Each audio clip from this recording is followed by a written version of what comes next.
can get piles of money, but they cannot help their neighbors. Hello. When we have enough free software and a call, what a call. We have Joel. Sturdy lesson sounds evermore, evermore. When we have enough free software and a call. Oh. Joel. Let me eat Joel, and then we can start. How's it going? How's everybody doing? We're both having dinner? Yeah, I didn't want to go into the stream, not have it. Like, I had food, but I didn't want to have... Like, I had breakfast, but didn't want to have... I want to have lunch first. I love otoha, as you should. Otoha is great.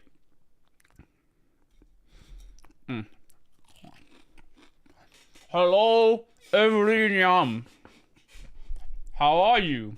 I'm fine, thank you. I wish I were a bird. Oh. Why is that cut off? Because I didn't fix it on this overlay. That should be fine, theoretically. Yeah, that'll work. Yeah. You don't have to speak while eating? No, I'm gonna do so. My stream. I've never actually watched Azumanga Daioh. I haven't either. Maybe I should watch that instead of Bokuyaba.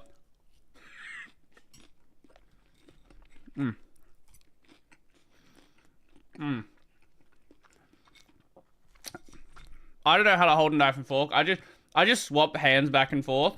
I'm like a weirdo. I should learn how to use a knife and fork.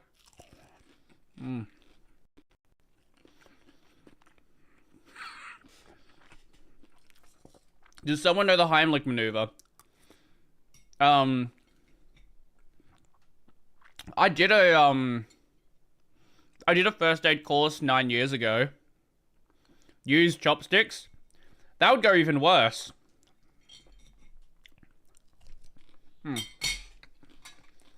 And now we put the plates where the plates belong, which is over here. In the plate pile. And now we play the video game. Yeah. Beating Erlang with chopsticks. Oh god, no. Oh no, what the fuck? What psycho behavior are you suggesting? I think that's good. We'll find out. Let me just play the intro to see if my audio is working.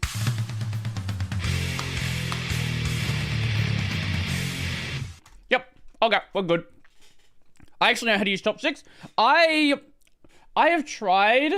I've never sat down to like properly learn though. I should do that.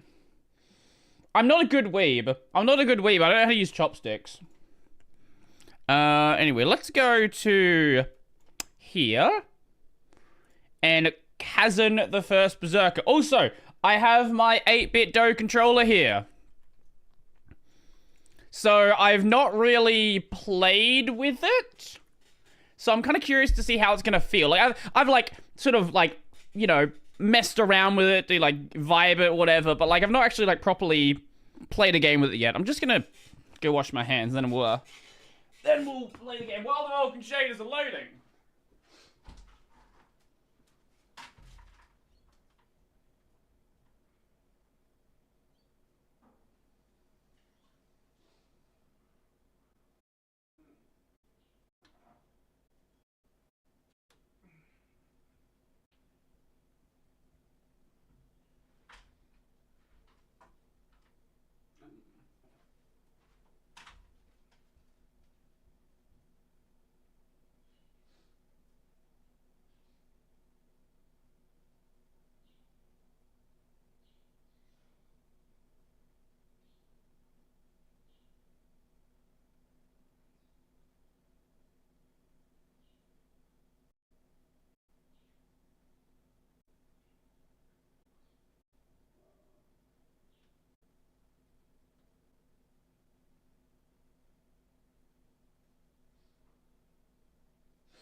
Alright, there was the double Vulcan shaders.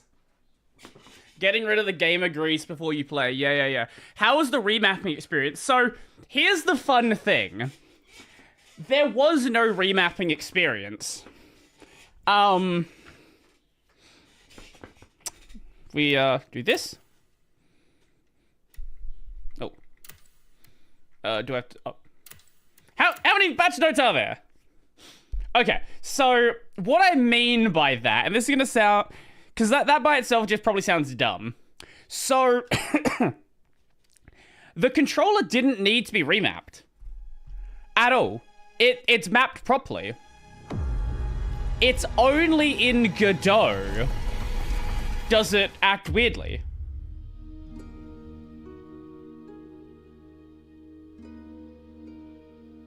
It is not recommended to download. What do you mean? It's on an SSD. No, so let me just show you, okay?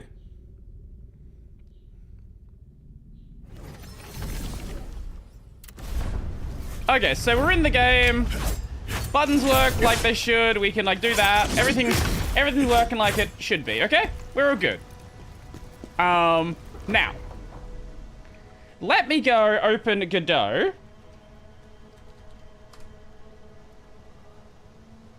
I'll bring you guys over as well.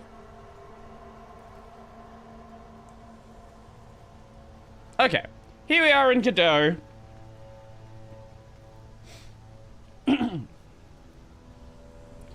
Run the game. Now, basic stuff works, right? My sprinting works, all that. But my dash doesn't work. Okay. No, like jumping, running, all that's good. So, wait, let me just show you. So we go project settings, we go input mapping. So if I press right trigger, okay? It works. It shows up as right trigger when you press it, but release, it shows up as a different thing. That's just like a weird... That's just a weird controller thing. If I press right bumper, shows up as guide, Sony PlayStation button, and Xbox home. If I press left bumper, we have back, Sony select, Xbox back, Nintendo minus. If I press the pause button, we get left stick L3. Press the select button, we get the start button. But that's only in Godot. In the game itself, no issues at all. Literally zero problems.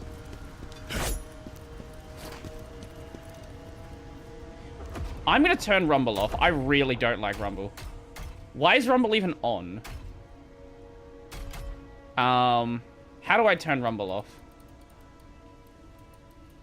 Combat vibration. Wait, there's UI vibration. Why is UI vibration a thing? Oh, much better.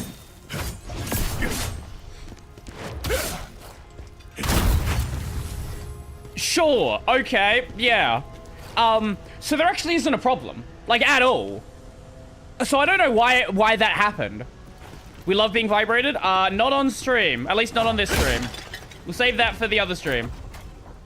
Put that down there. Anyway, how you guys doing? Please use Gen 5 SSD with heatsink. Is that a real thing? I haven't bought an SSD in a long time.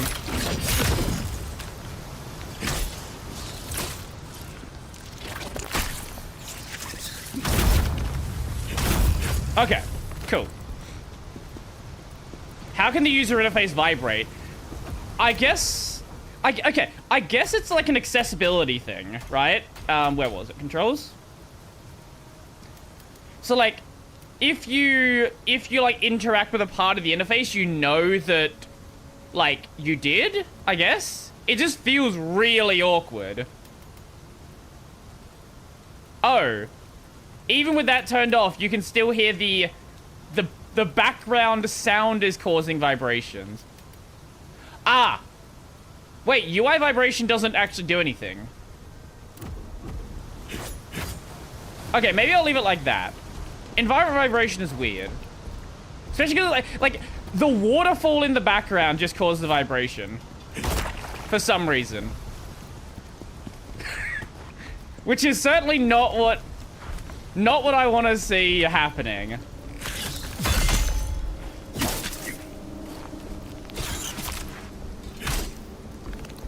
At least that's for me. Like, I've never seen a game that has that much in the way of,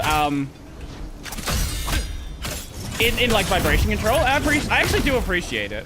Okay, no, I'm turning that off. How did I not... Wait, was vibration just not working with my other controller? Because I don't remember things just vibrating this much. Maybe it's just the way the vibration feels. Maybe I've just, like, blanked out how the vibration feels on a PlayStation or Xbox controller. That actually could be it.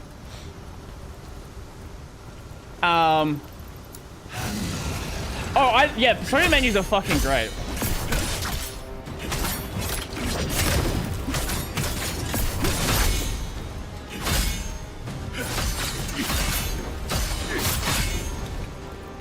Okay. Bye. I'm doing good, bro. Bro's vibrated so much he's numb to it. Please don't write it like that. please don't write it like that. You are, yes, that is what's happened.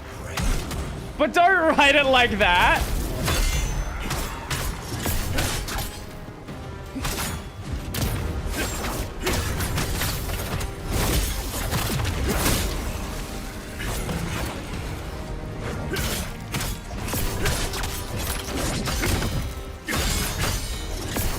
Okay. Oh, God. Oh, great. Okay, lovely, lovely, lovely. To be fair, they're good. Also, YouTubers love to glaze persona menu. The persona, yeah. Look, the persona menus do look really nice, right? They are very pretty. I've not played...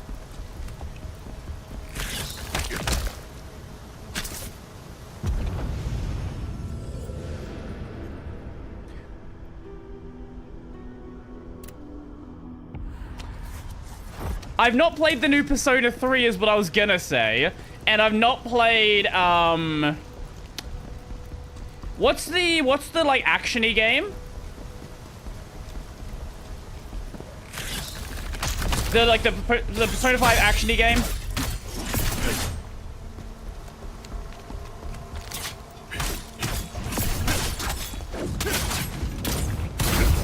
Strikers? Is that it? I don't know if I'm thinking of something else called Strikers. Because Royal is the...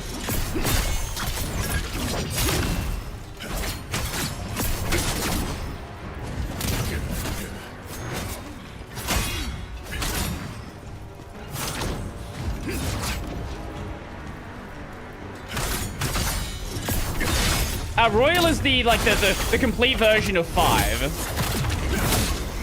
I know it's not that.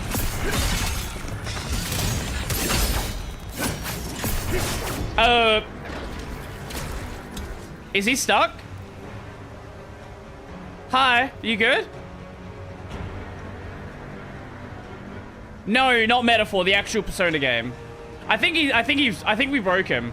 We are 14 minutes into the stream and the game's already broken.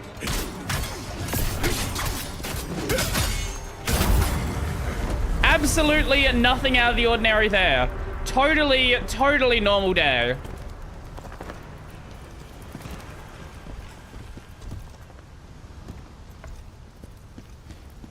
Oh, there's an elite. Where's the elite? Oh, there it is. Hi. What are you doing?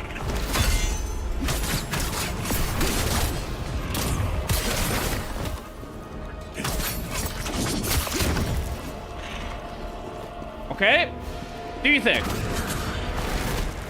Oh, right. That's the one we can't. We have to actually... Yep. Okay. And then we take that, and he's dead. Lovely. Yeah, Because I was thinking strikers in my head, but then I was like, that doesn't sound right. That's a series of Nanoha. Like, no, it's the same thing. I guess we can go around here to get up there. Yeah, that's what I was thinking of, the Dynasty Warriors one. Yeah. If we land here and go around those so we don't fucking get poisoned. What is in the box? Spear of Inner Turmoil. What is that? Gear. Oh, it's another one we don't care about because it doesn't actually have stats on it. It doesn't have her, like, abilities on it. I assume we're gonna get the, like, considering weapons have levels, I assume that, like, when we unlock the blacksmith, we'll probably have the ability to, like, level up gear. That's what I'm hoping, that's what I'm thinking. I could be entirely wrong, though. Now, where are the bats? Because I know it's gonna send more. The stench is growing worse. There's something ahead. Yum.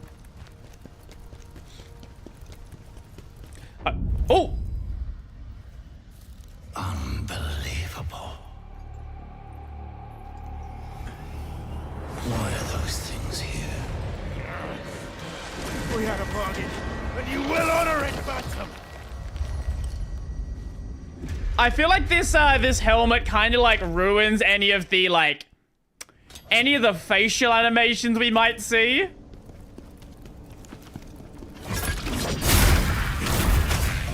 Why are otherworldly beings here? Things must be getting worse. This is bad. We must complete our mission.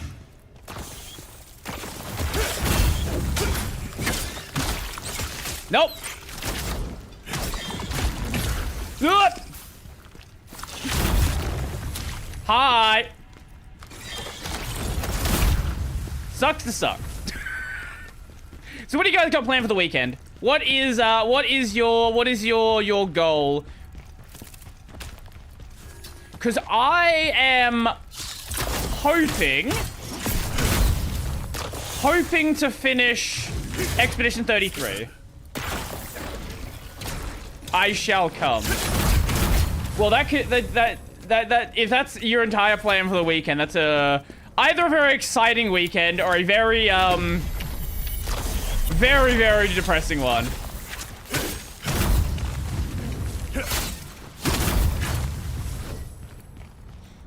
I hope you like the franchise. Atlas makes good games. Is there a bad Atlas game? Because I'm sure one does exist.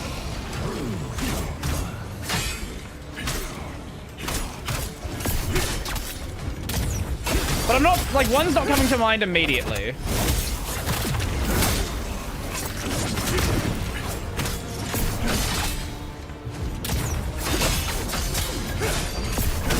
Okay, and there we go.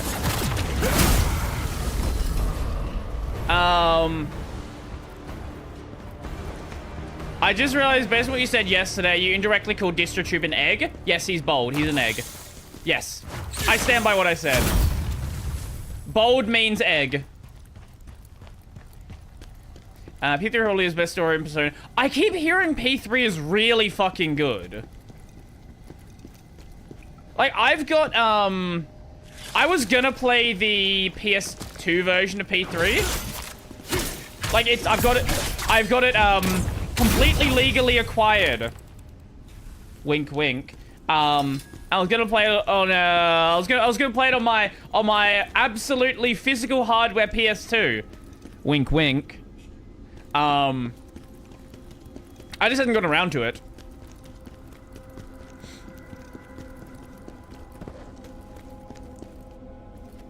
Okay, you're sleeping, but I feel like there's gonna be more spiders.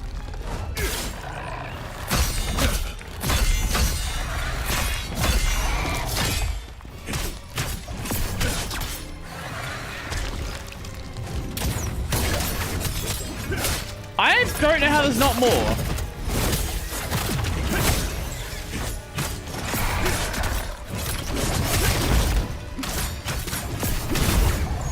Okay, sure. Yep, I'll take it. I was gonna play P3R first, but ended up getting P5. Yes, everyone was talking about shaving, and he said if you're bald with no beard, you're an egg. Yes, I stand by it. I stand by it.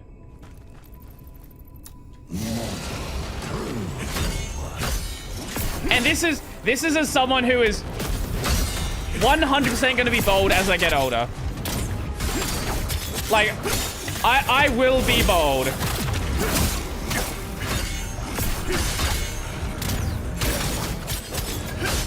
It is my fate.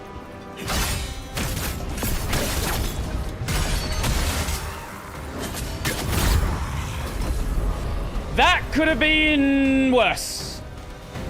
Bro daggone games. See, this, like, I have like a, like, my hair is thinning out, right? Okay. Like, when I was younger, every time I got a haircut, they'd be like, oh my god, your hair is so thick. Wow, I wish I had hair that thick. I haven't heard that in a long time.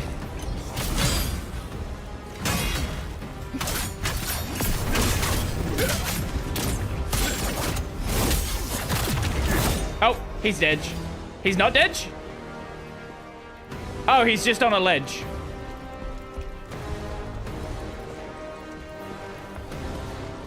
Can he get down, or is he just stuck there? I don't know if he can get down, actually. I think he legitimately might be stuck. Yeah, enemies can't walk off ledges in this game. I wonder if we walked away from him, would he despawn? I wonder if we leave him there, does the game break? Because, like, could another boss spawn whilst he's there?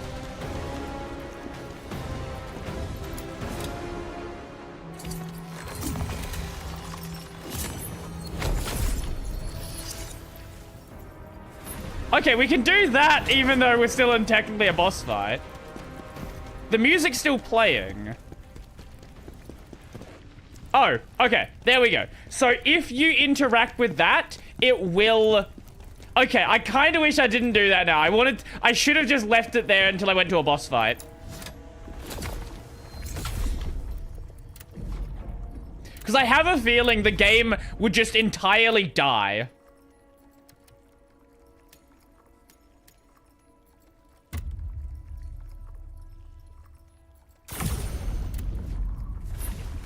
Upgrading. Oh, are you still going with that? I didn't think you were like. I didn't think you would actually go and test that.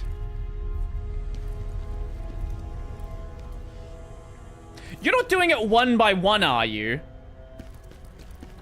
Tell me you're not testing each version individually. Okay, you are doing... Okay, good. You are doing, like, checking a higher version, checking a lower version. Okay. You are bisecting it properly. Is this poison?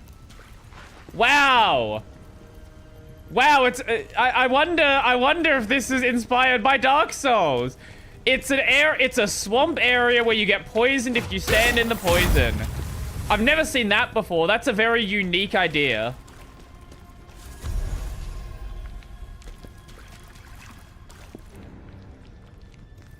I did 504, 510, 60, 6, 8, 1004, 1204, 1210. Was it the way that the way I would have approached it is I would have started at, like, so you know what happens in 20, you know what happens in, like, 2404, because that's what was reported. So start with 2404, start with the low version, bring it down to 2004, bring the bottom version up, like, go from side to side, and then you can't downgrade. No, I don't mean downgrading, I mean just installing an old version. You want a challenge? Very well. Oh, so you're going with a clean system. Oh, okay, so you're not like, okay, I see how you're doing it. Oh, so you're not like, you're not like installing a new system each time. You're like upgrading version to version to version. Oh, okay. Now I see why you're doing it like that. Okay. I was confused why you took that approach. I guess that makes sense if that's how you're doing it. You want a challenge? Very well.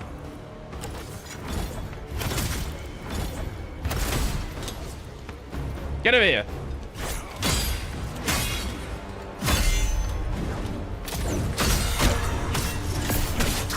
Yeah, it's 504 and 4. I see. Okay. Okay. That makes more sense then.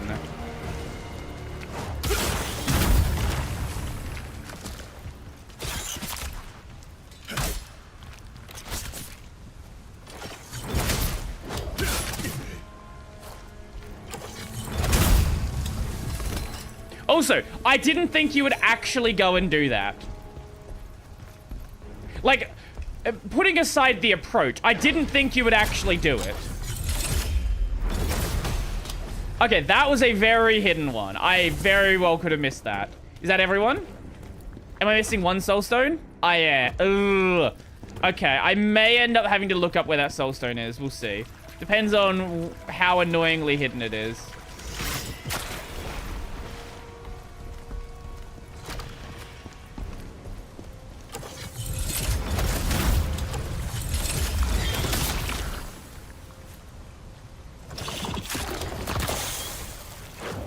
Nope, I do not want to be poisoned. No, I'm poisoned. Fuck.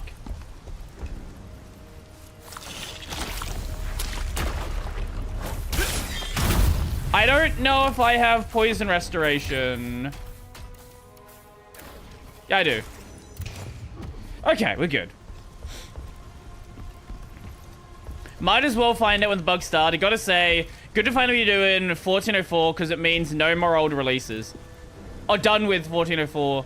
Oh, doing? Done? One of those words is correct. Oh, so 1604 is part, like, 1604's, like, update servers are still online then. Or are you saying 1404's are online?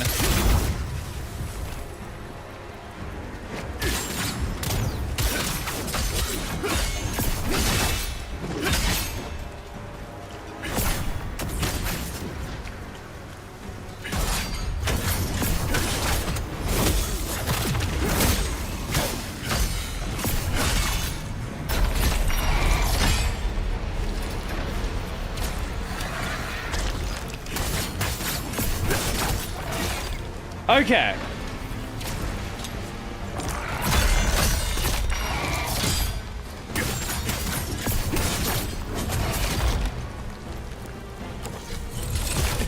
Oh my god.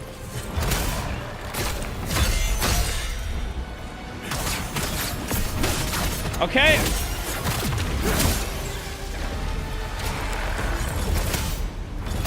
Okay.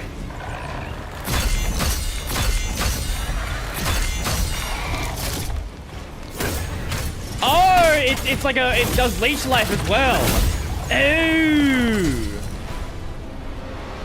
That's cool. Our 1404 has regional servers still. Ah, okay, that's cool.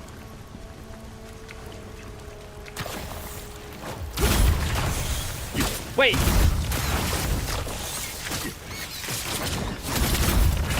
Is... Oh, yeah, no, it would be. Wait, no. 1404 is not still supported, is it?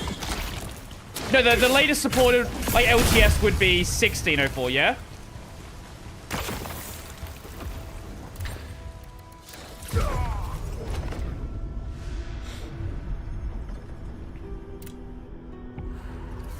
That's interesting. So they keep one LTS prior to... They keep one LTS prior to what is supported. Interesting. I wonder why they do that approach. Maybe it's because... Actually, I guess... I'm curious why they do that approach. I would have thought as soon as it goes out of support, they would just drop it into old releases. That would, like, logically make sense. I'm sure they have, like, I'm sure they have a reason for why they do that. Support is 10 years max. Yeah, yeah. So I would assume there's, like... I just lost 15k. Oh my fucking god. Okay. Great. Lovely. You'd be correct for non-LTSs at least, though. Okay, so like, 1910. 1910 is in LTS. Sorry, is in old releases.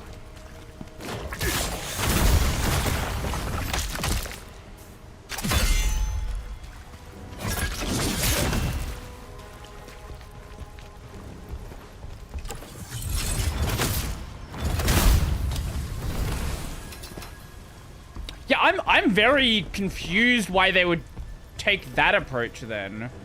Huh. I'm still wondering why someone would make Hannah Montana Linux. Because it's funny, that's why. That's the answer to most things that happen. It's funny, someone wanted to do it, they were bored. The very moment a non-LTS dies, pretty much it goes into old releases. Right. Okay. I would love to ask someone who's like a canonical release manager then, like, why they treat LTSs differently.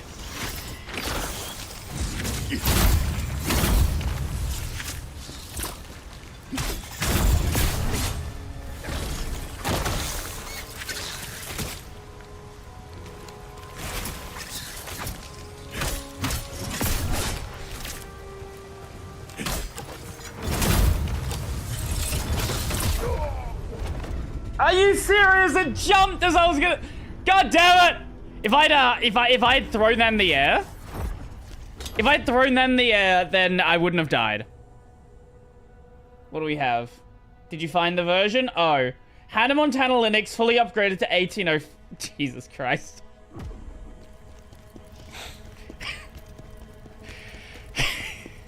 God damn it. Yeah, that's,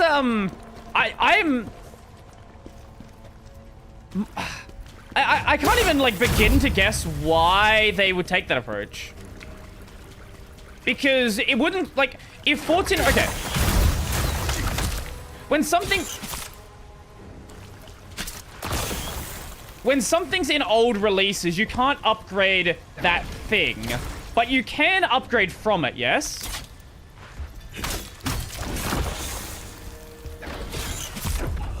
Fuck's sake!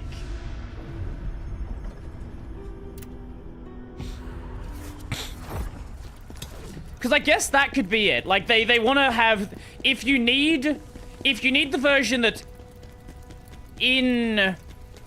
Or that you're on to be part of it, upgrade paths get old release version. Okay, okay. So, I guess the logic is...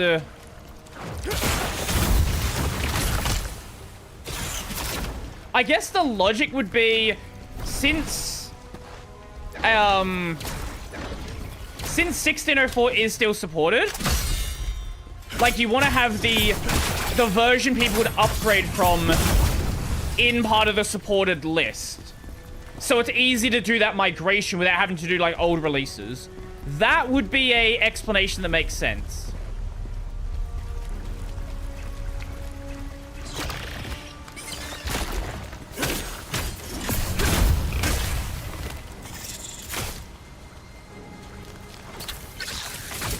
Oh my god. Fucking spiders!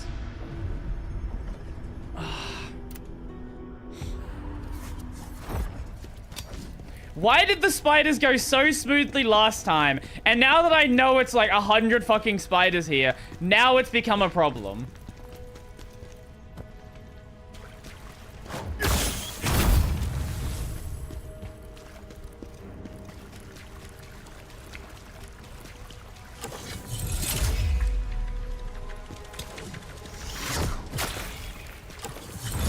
Okay.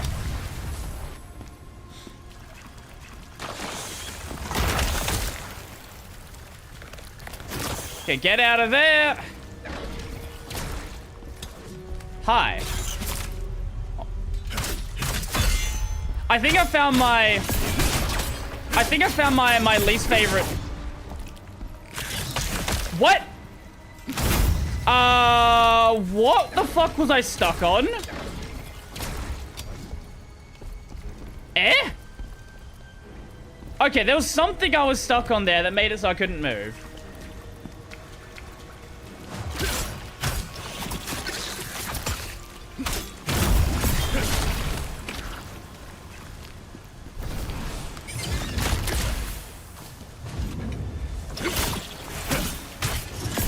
Okay, stand there. Get through poison. I don't want to burn through my fucking poison items while I'm in this area. That would be nice. Help me, I'm stuck, step berserker. Shut the fuck up.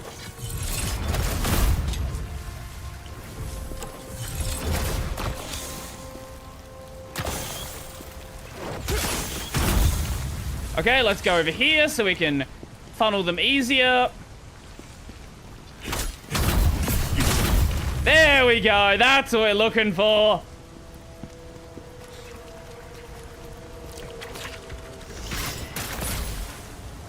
Great. Oh, and that creates like a poison thing on the ground as well. Oh, and I'm okay. Yep. Okay. I don't even know where I can get poison items if I need them. Like if I run out of them. I hope I just get through this area without it being a fucking concern.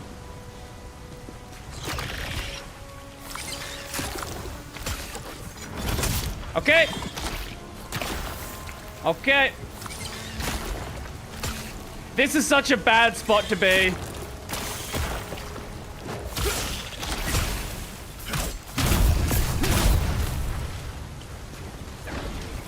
Okay. Okay. Okay, rest point. Yes. No more poison. Say no to poison. Necklace of sealed venom. What is that? What are you? More poison resist. You know what? I'll take it. I think it's actually just all around better as well. Now let's hope it's not like, fucking Dark Souls poison, where the more poison resist you have, the longer it takes your poison to recover from poison. That was one of the worst choices a fucking game ever made. Okay, I think we've got everything here. Yeah, okay. Unless no, I didn't loop back. Okay, no, we're good. Hey. Suck. Sucks to suck. Okay. No!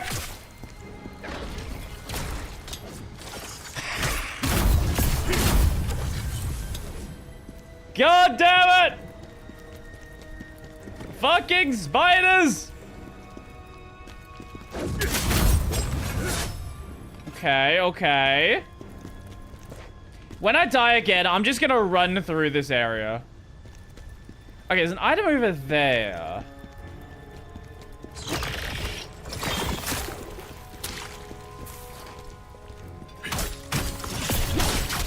Yo, how's it going? Welcome. Welcome to fucking I hate spiders. But not for the reason that most people do.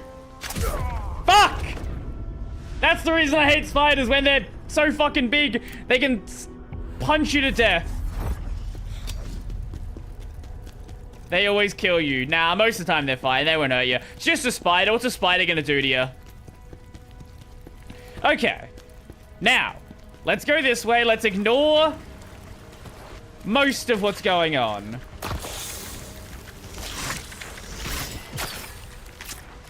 Okay. Fuck you. I should be used to mutant spiders. You are right. I just don't want to deal with them today. Oh, we don't have that. Why is my timing so bad on that? Okay. What's scarier, spiders or snakes?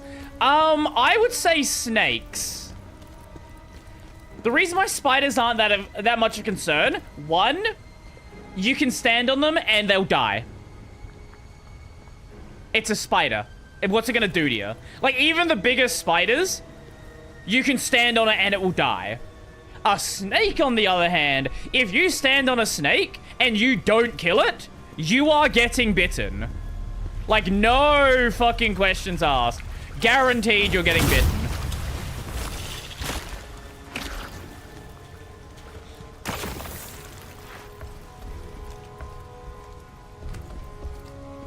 What, spiders or snakes?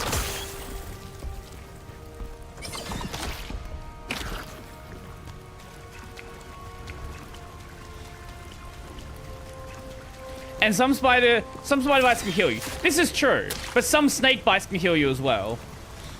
But I have a lot less concern with snakes, with spiders, because they're a lot easier to deal with. Snakes, you need to know how to kill it. Like, also, like, yes, but you're less likely to inadvertently do this with snakes than with spiders. That's fair. That's fair. Well, the thing about snakes here is, as a very young child, it was told to me a lot, do not go into tall grass. Do not go into tall grass during the summer, because you will find snakes. It is generally advised to avoid that. Great. Oh, perfect. Wait, can they hit me here? I don't think I can. Can I hit them? Fuck. Do I have any... No, I thought I had an overhead attack. Wait, no, I do. Fuck, I fell. Okay.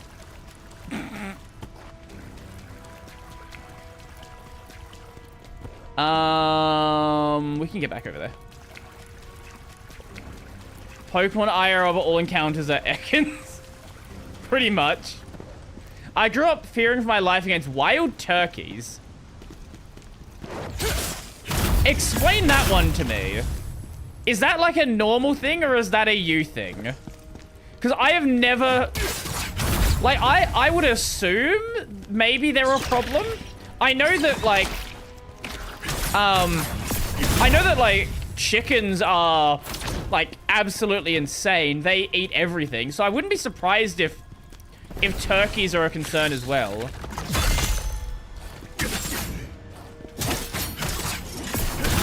Okay, explain the turkey thing, because we don't have wild turkeys here. Well, we have wild turkey, but we don't have wild turkeys.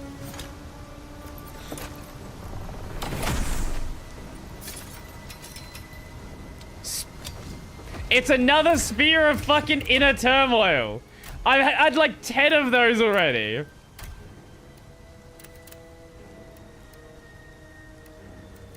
Where's the Slayer set?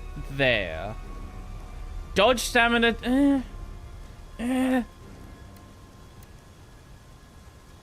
In the Midwest and northeastern USA, there's different population turkeys in the wild. Right, that I kind of assume, because I know turkey hunting's a thing. And they have no fear and will attempt to kill you. I guess they are kind of like little emus. Let me see. Turkey. Not the country.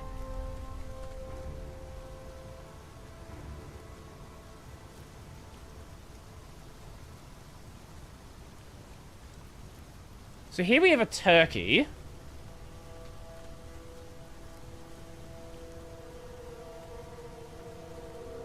Here we have an emu. They're basically the same thing. It's just this guy's a little bit smaller. I guess that makes sense.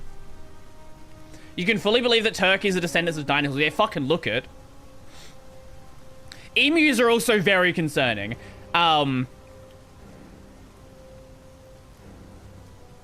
Completely different? Yeah, like, obviously they grew up in different places, but, like, you can see, like, you can certainly see some there's probably no connection, like,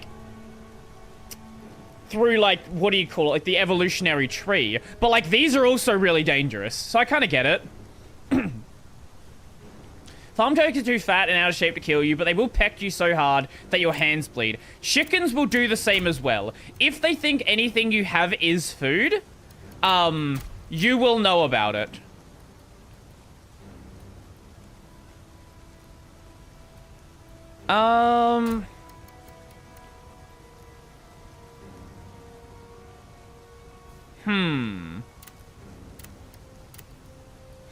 What if I were to... Yeah, what if I were to swap in the Slayer... No, not discard. I want to lock it. Oh, wait, no. Wait, that's Butcher's helmet. Different one. Is that a better Butcher's helmet? I think it is, yes. Do I have... Let's see. No. Okay. Oh, but the defense on it's really fucking good. Brink dodge, damaging. I think we'll take... No, we'll take Slayer. We'll take Slayer instead. We'll swap in... Where's my I had a Slayer chest piece, yes? I have full Slayer set. Okay. Where's my Slayer... Am I blind? Ah, here it is. Okay. And then... I guess we can go... Actually, wait. No. We'll swap in... No, we'll do gauntlets. Yeah. This will work. So, that one, and then Slayer Gators. And then we take off the chest piece and go down to something... let's go something lightweight. Butcher's pole,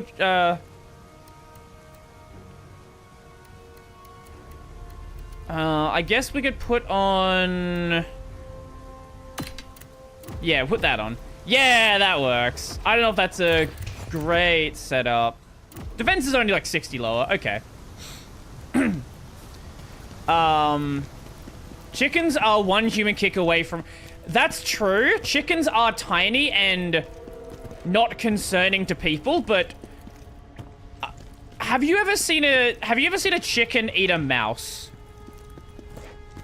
I'm not gonna show it because I don't know if I can. I feel like Twitch might have a problem with that.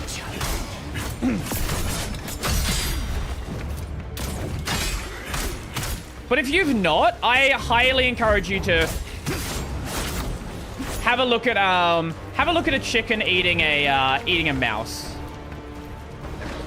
Because they will devour that thing. The second they realize what it is and they realize it's meat, they will go fucking insane. Chickens are brutal, yeah. Yeah, chickens are insanely brutal. I don't think people realize just how brutal chickens are. Like, they see a chicken, they're like, oh, a cute chicken. No. No. No. Chickens are very far from cute. Are you a NPC? Not enough. Still a long way to go. What's up, Bard? Also, here's a thing about chickens. If you have chickens, never ever feed them eggshells. I know people like to give their scraps to chickens. Never give them eggshells. Because if they realize that eggs are food, you will have no eggs. Disgusting things, spiders here and there. It wasn't like this before, I swear. When they were tiny, they had their own unique charm. But seeing them in this monstrous form... Like, if you're gonna give them eggshells, make sure they are, like, ground up to the point where they will never work it out. I guess it's true what they say. Everything will change. One Frame Man. Season 3 One Punch Man looks like it's gonna be somewhat better. Story. Something special. They always work it out. Yeah. Yeah. You really don't want that to happen.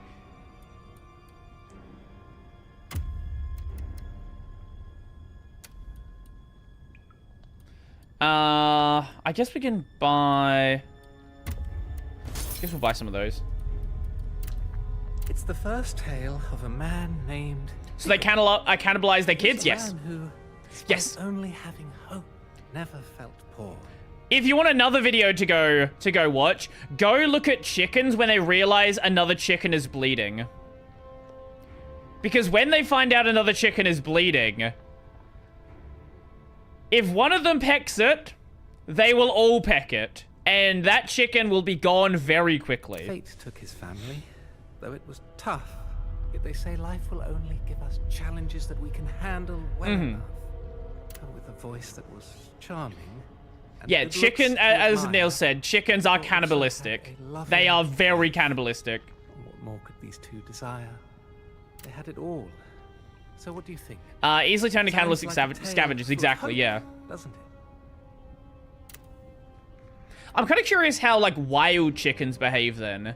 Because, like, all of this that I'm talking about is, like, domestic chickens that you raise yourself. I don't want to know how bad wild chickens are. Because I imagine they're just as bad as wild turkeys, just smaller and, like, not as much of a concern. They say venom can kill, but I say it's quite handy. You can use it for so many things. So I've never seen a wild chicken. Let's you know what? Let's have a look at what does a wild chicken look like? Oh, just look at this chicken. Okay, sure. Okay, it's nothing special. I thought it was gonna be like some very different kind of look to them. I've been wandering these caves, gathering as much as I can. How will it be used? That's a riddle I don't understand. Wild chicken on new Brody game confirmed. Because there are only two uses, and one involves saving a man. I just had an idea. What if you were to make a game where you play as, like, a wild chicken, and basically you're going around devouring everything, and you, like, you gain new abilities by just eating random shit. And it starts off, like, fairly normal, and then very quickly devolves into just absolute chaos.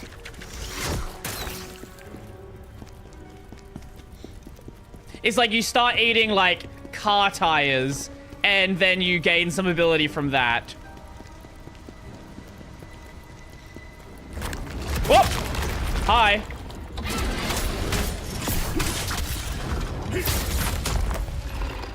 Isn't that Kirby? Yes, but a bit more like Kirby, but brutal. Kirby, but incredibly brutal. That's what I'm thinking here. So it's like, here's my thought. Kirby, but with, like, Mortal Kombat finishes. That's the vibe I'm thinking here.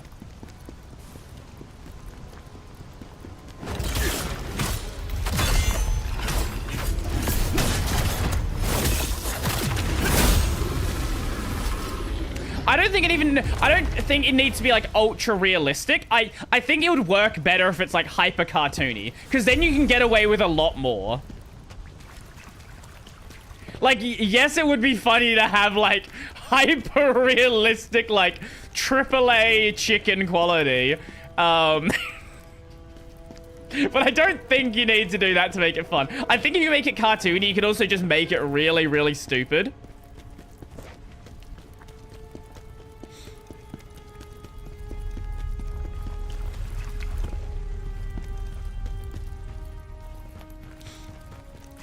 I don't have the artistic skills to make this good.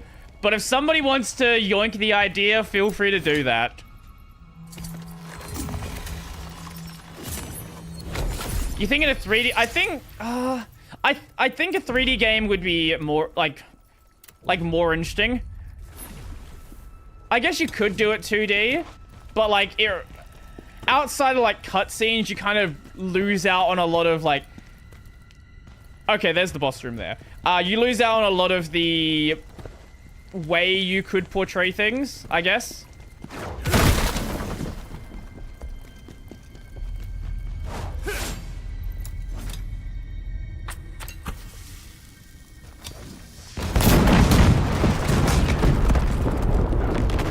Sweet!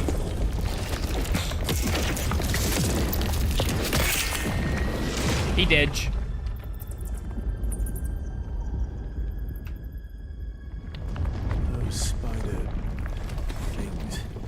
Safely buried now. What do you mean spider things? They're very clearly spiders. So we're still missing an ore in this level. No, we're not, because it is right there.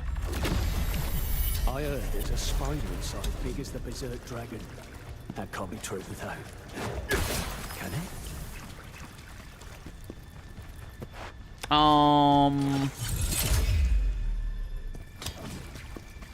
Now, what would be... If we clear the little guy out, we don't aggro... Do we aggro you? No, we... How did you not get aggroed? When are you going to make videos? What do you mean, when am I going... What do you mean, when am I going to make videos again? Wait, what is that even... like... Monday? I make videos every week. I'm... Not a question I get asked that often.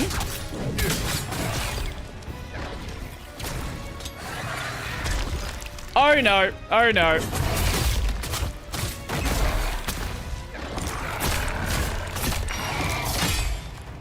Okay. Let me back away a little bit. And... Oh, didn't do that much.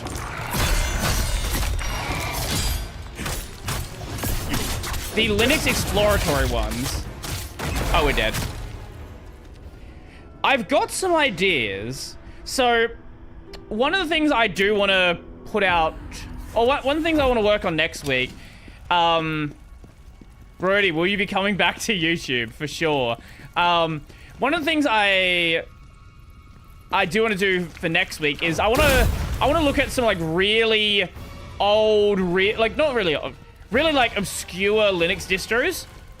Because, like, LTT did a video looking at, like, distros not... Like, maybe, like, a year ago. But I feel like a lot of the way they showed it off was, like, kind of in, like, a jokey way. Half the video was, like, Hannah Montana Linux and Among OS. And then they put that next to something like Vinix, which is a accessibility distro.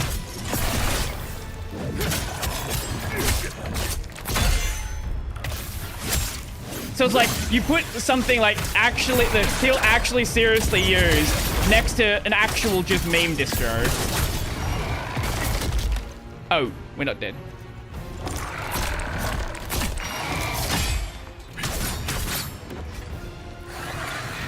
Okay. I almost died there. We're fine. There's definitely, like, there's stuff I want to work on. It's just, those videos are the one, like, it's just a matter of, like, making time and sitting down and doing it. Like, deep dive explorations on projects are always, like, obviously the most time consuming ones to work on. So it's just a matter of actually sitting down and, like, putting the effort into doing it.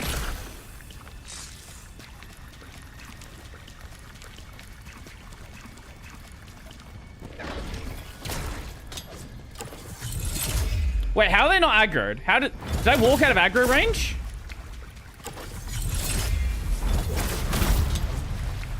Sure. All right.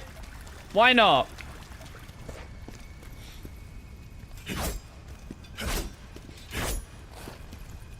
But no, I've got like the way that I handle video topics. I've got like a big list of things on like a Vim wiki.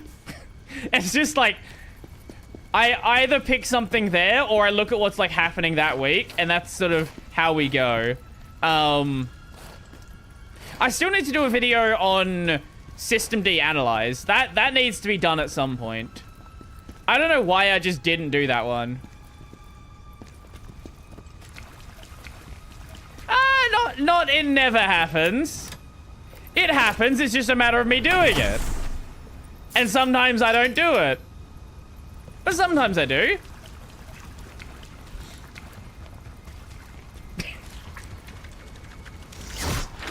I do have a plan to do a Neri stream, so I'm not entirely sure when that one's gonna happen.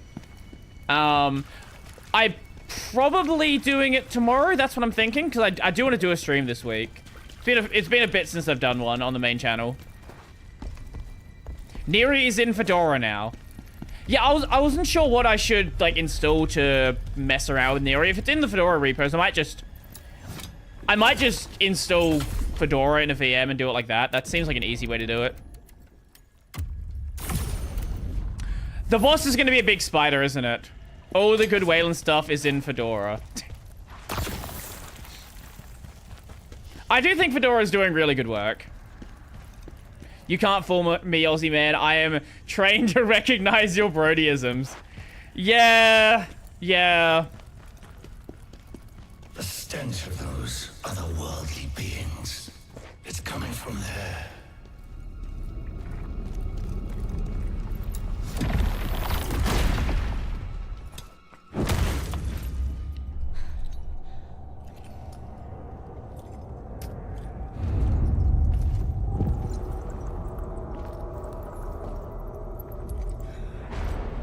Oh.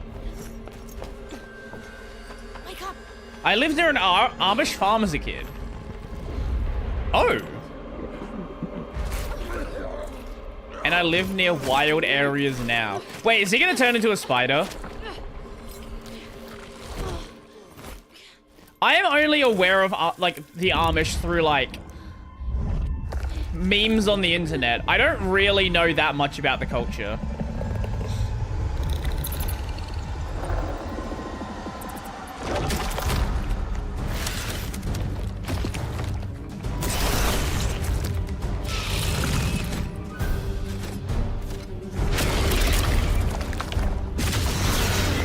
That is a big spider. Yeah, that's one way to put it.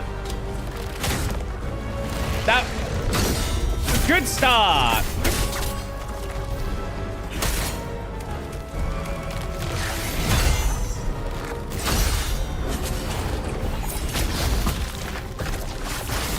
I don't really get that timing.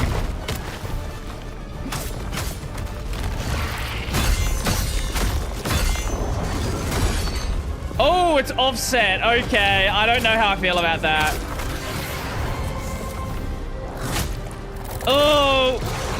Oh, that's exactly the timing I don't like. Oh. Okay.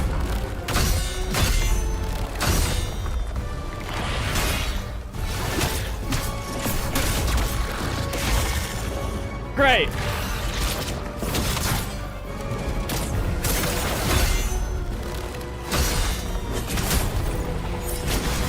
Oh, I don't know. No. I don't like that timing. Oh, that's weird. That's real weird. Okay. Right.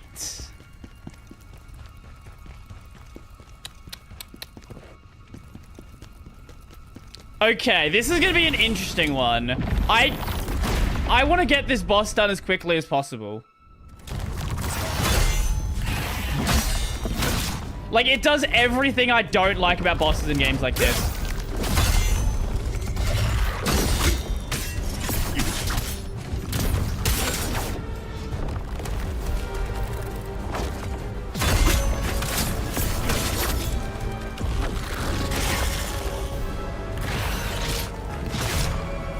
Okay.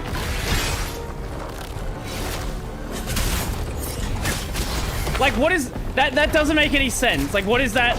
What is that build up?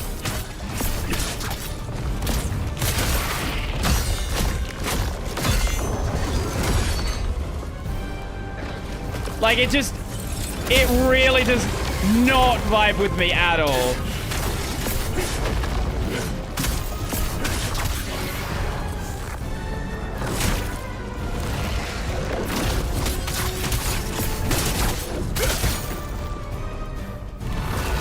I don't know if I want to...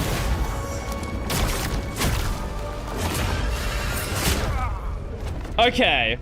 Okay, that I think makes more sense. I just got the timing wrong. Like, I've always said I don't really like beast-style enemies, and that's exactly what this is.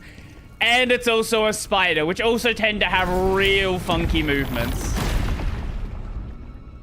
At least it's not a dog boss.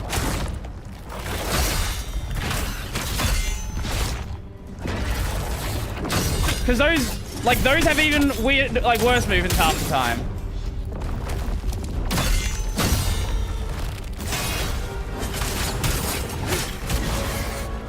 I don't understand that timing at all.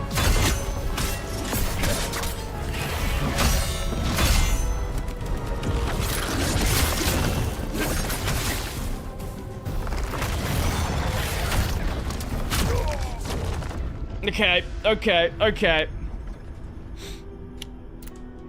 Do you know... Oh, do I know the Amish from Weird Owl? That's a normal-sized spider in Australia. It's, pretty normal. I have not heard the name Weird Owl in a long fucking time.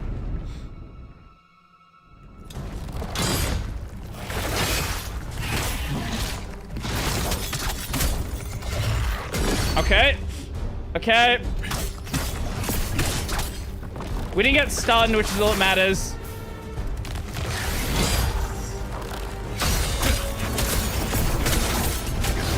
What is that timing? What is that timing? I think that one's just purely gonna be like...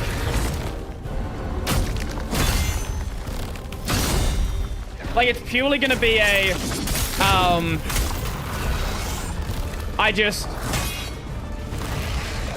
I just like work out the timing. Don't even like worry about like trying to watch the attack.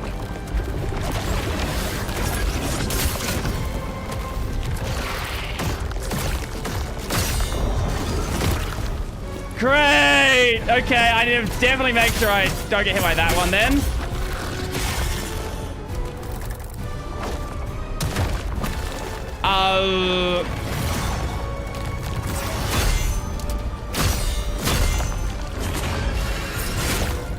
Okay, too early on that.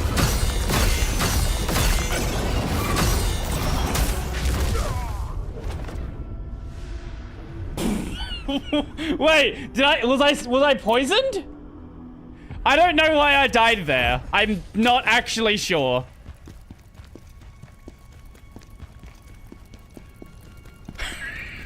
If anyone knows why I died, I would like to know there. Unless him falling on the ground causes damage to happen.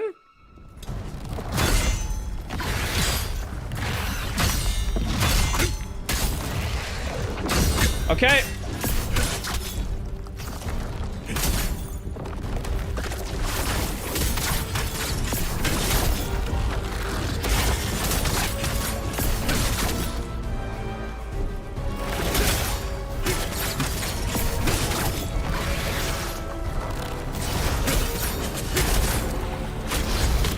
Okay, weird timing. Okay. What? Why did I not get...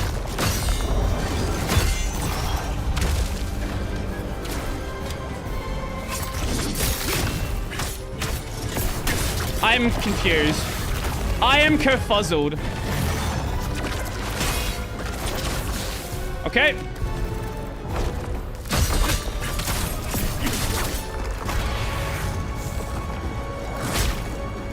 What is that timing?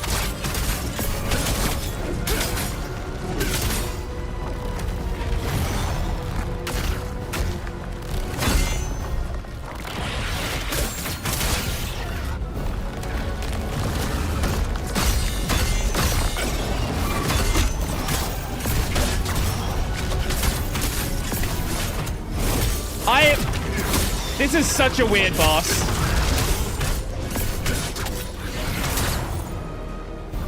This is such a strange, strange boss.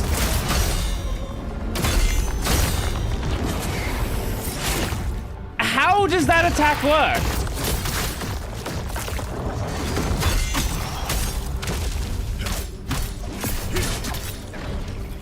Oh, wait, do we want to, like, get behind him when he does that?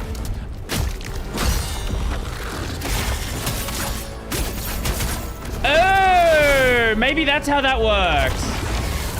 Oh, I think I see.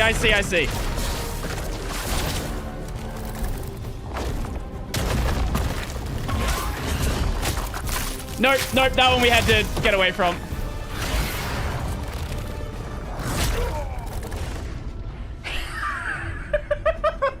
So you know how I've talked about in games before, the exact kind of attack I hate. It is the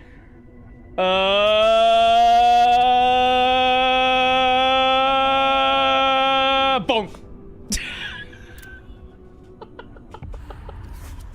That is exactly the kind of boss I fucking despise. Why do games keep doing that? It's not a good way to design an attack. Especially because it doesn't seem like the attack timing is consistent.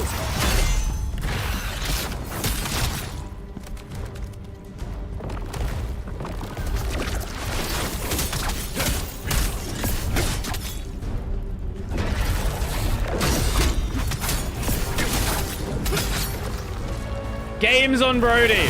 That is me. Like that. Like what the fuck is that timing?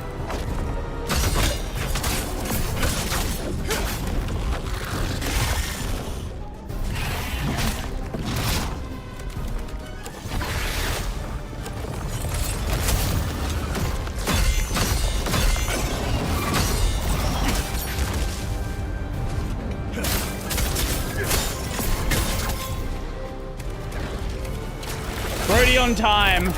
Brody on time. Is that gonna be my is that the library the sound library I make? Oh, the time library I make?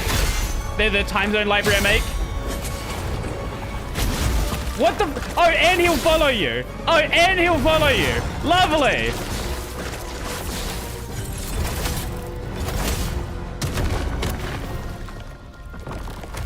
Great.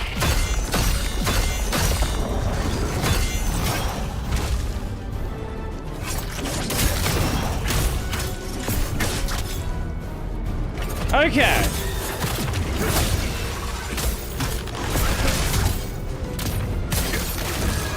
Whoa!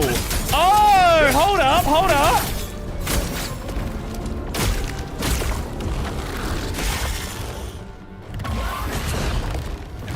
So you can break his arms.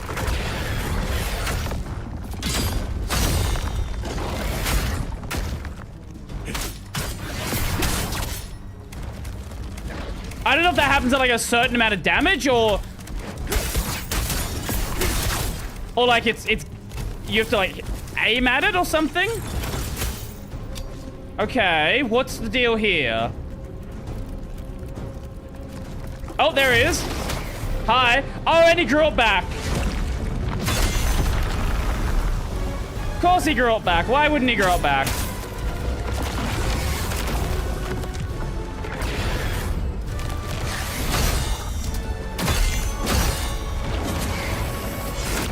Okay, that's fine. We can get away with it. We'll get away from it. That's all that matters.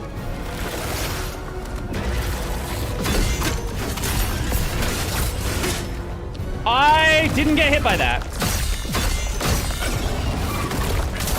I don't know how I didn't get hit by that.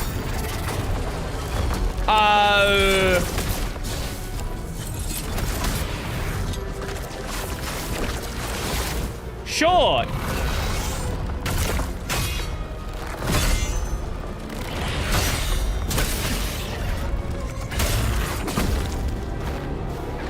Right.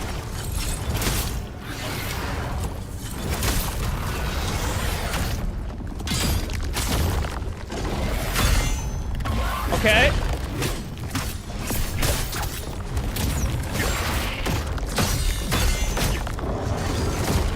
No! No! Okay, so we want to target the legs because the legs will end up taking more damage. Will build up to like a damage chain. Okay, okay. I think this makes sense. I still don't like the boss, but I think that makes sense. I wonder if like there's a benefit to like taking both legs out or something.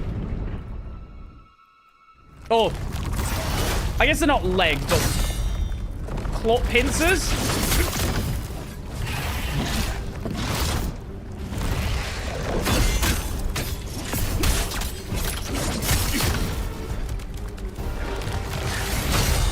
The fact that you can target them means... What the fuck is that attack? The fact that you can target them means to me that there's a way to do like... Or like me actually attacking them causes the damage to happen. Okay, okay, okay. I get this fight. I get the fight. I fucking hate it.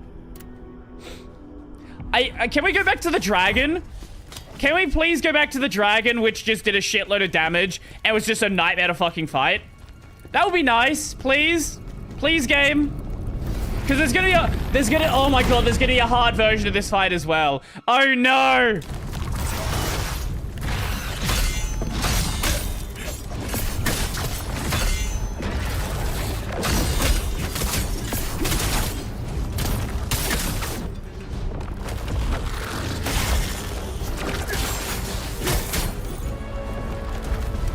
Dragging these nuts.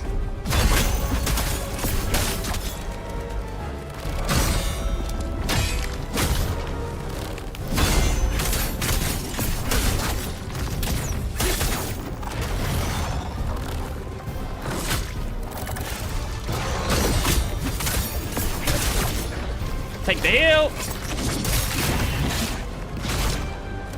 How did that not block?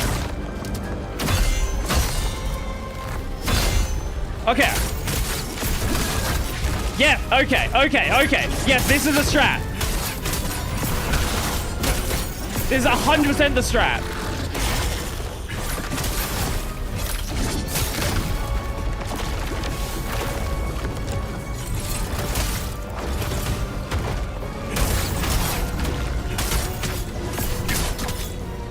Okay, so we absolutely want to break the claws.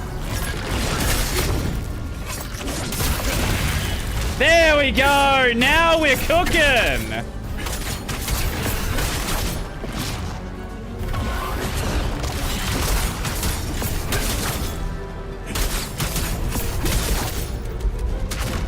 Oh my god, he can kick with the back legs. Okay.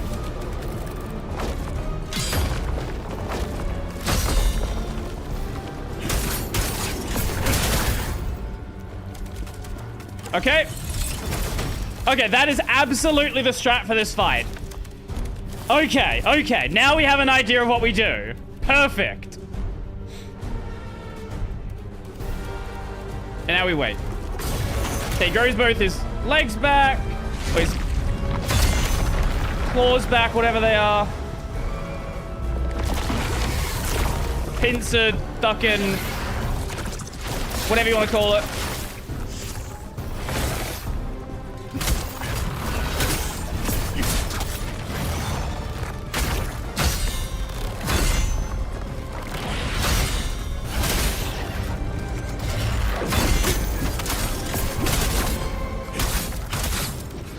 Okay. No, no, no, I should have dodged.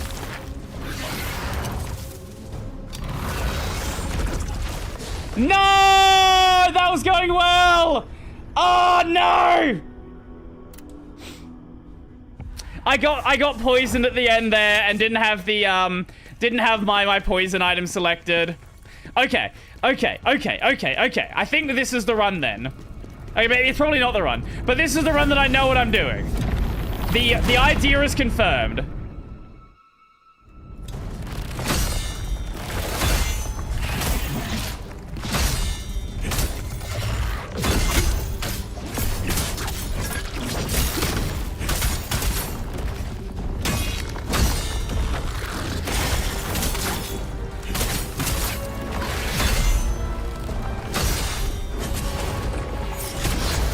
I still hate that attack.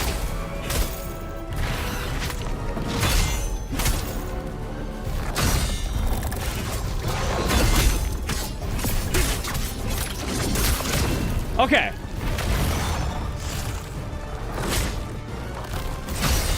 Why? Oh my god, we got it! Holy shit, how did I do that? I got the fucking magic timing.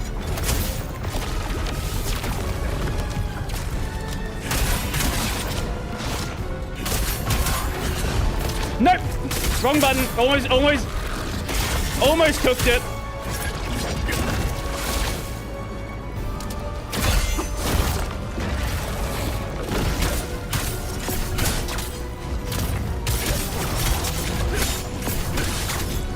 I watched Prime reacting to loot. It was surprising. Luke, the kind of Luke videos look back. Yeah, I've been meaning to watch that video myself.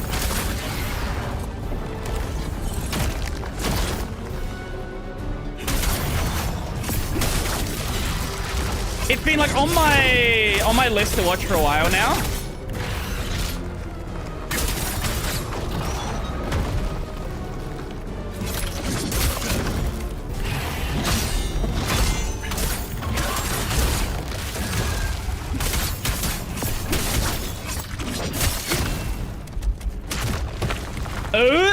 Okay, what is that AoE range?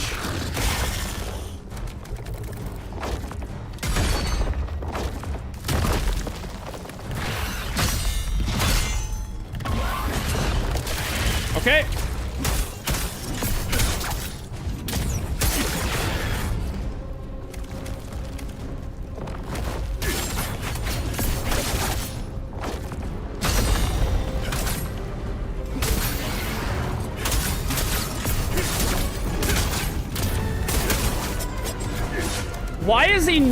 Why does he take so long to do that?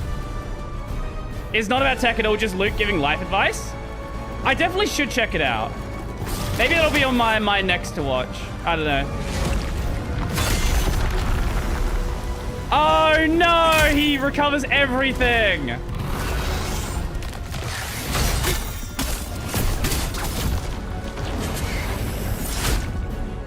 I should just run into him. I think if I run into him, I don't get hit by that.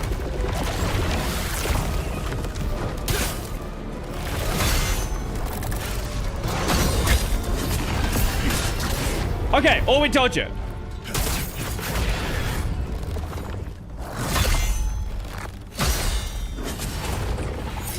Nope, too early.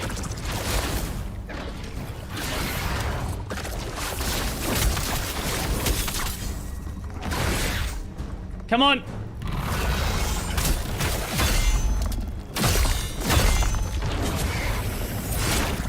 How do I hit that? How the fuck do you dodge that? Or do you like parry the counter that attack? I think you have to like walk backwards into like the claw range. Because that doesn't make any sense otherwise. Because I'm getting the timing right. I must not be standing in the right spot to hit it.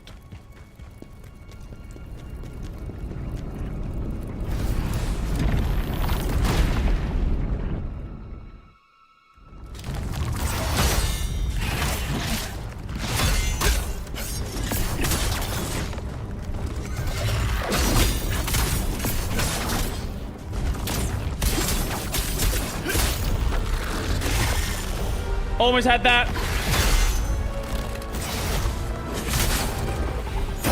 Okay, we actually got it. Oh my god.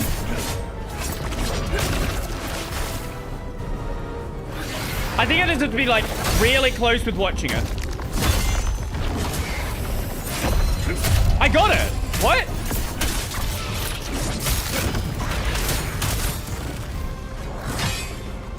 Okay. You know what? If we're gonna have this change, I'll take it.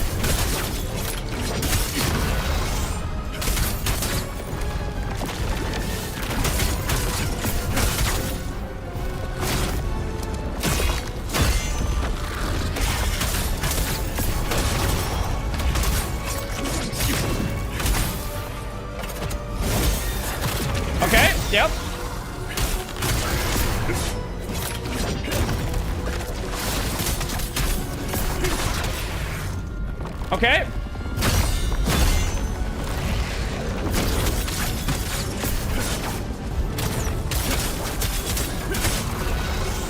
Okay. Oh, he's gonna go straight for it now. What? What? Eh? Why did he go straight for it this time? What? How does your AI work? Oh, it's not updating on stream? Okay, I'll fix that in a sec.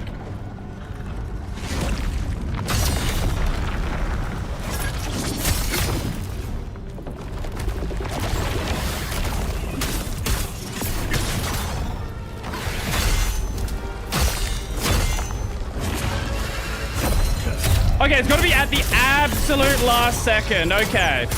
There's no leeway for that attack.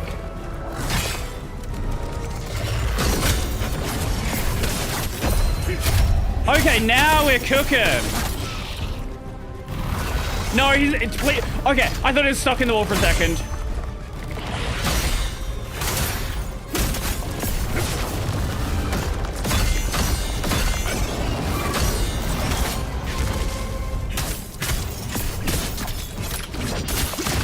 Yep, okay. I think, yeah, this is it.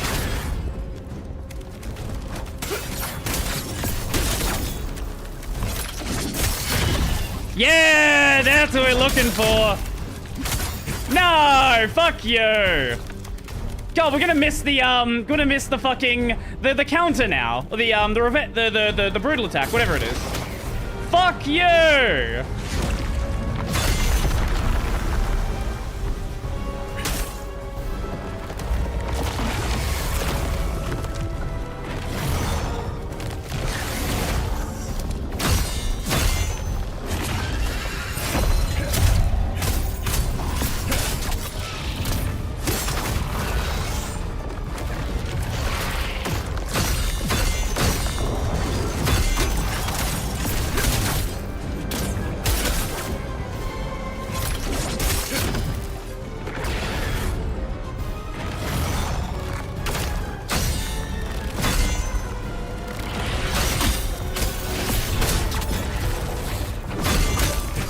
Okay.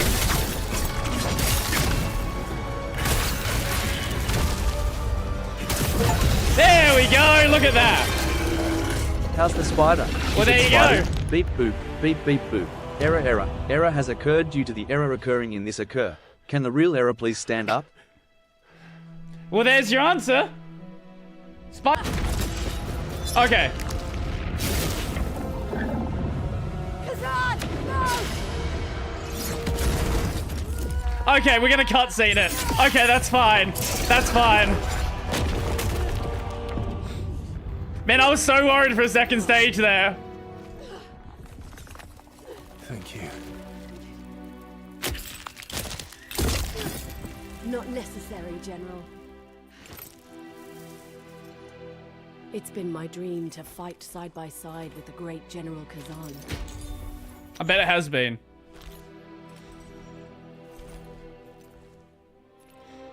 Everyone else thinks I'm a traitor.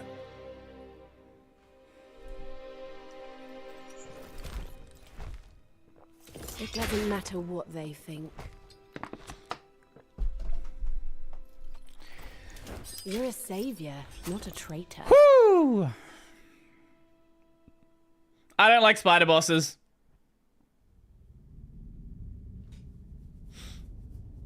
I think the game has an arachnophobia mode. I'm pretty sure it does. The blacksmith we rescued from the cave is here. He was very insistent on repaying his debt. He's downstairs if you want to meet him. And now we can head straight to Polemion. Okay, Quelaag is different. Quelaag is very different as a spider boss. Because Quelaag doesn't attack like a spider for the most part.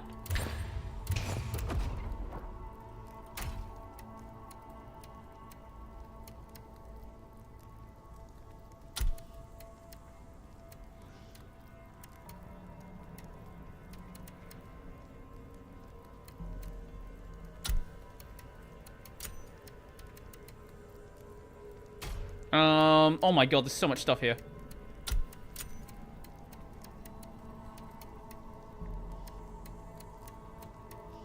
Okay, that's locked.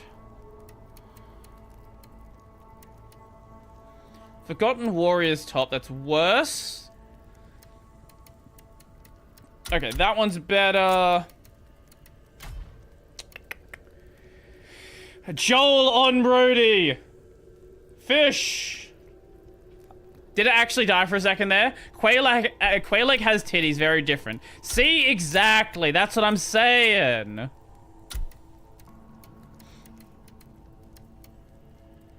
That one.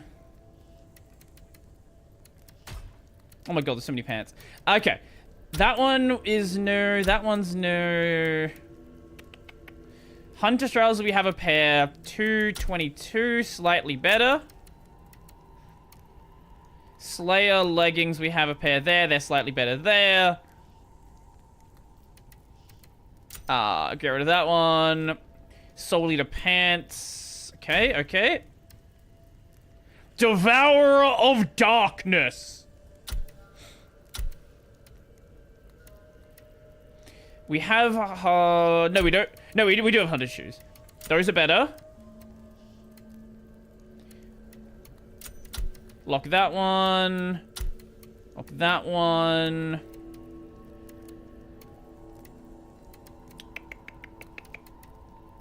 Okay.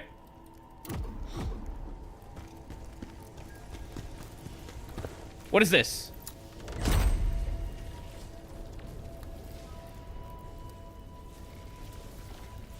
Wait, I have never seen a single-player game that gives you a bunch of rewards because they had a bug.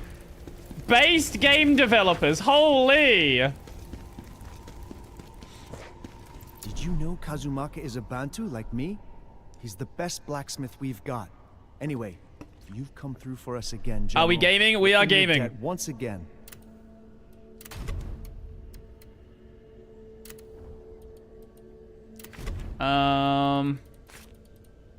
I don't really care about any of this garbage. Now, blacksmith. Genshin's not a single-player game though. It's it's single player, but it's like it's a gacha game. Was it you who killed the spider? It's a live thing service and game. Saved me. Thank you. Truly, thank you. I'm in your You are now debt. my slave. Let me help you on your journey. I hate What is to that ask, accent? But could you help me out one more time? Oh? I lost my hammer when that giant spider course you did. attacked me. It's special to me.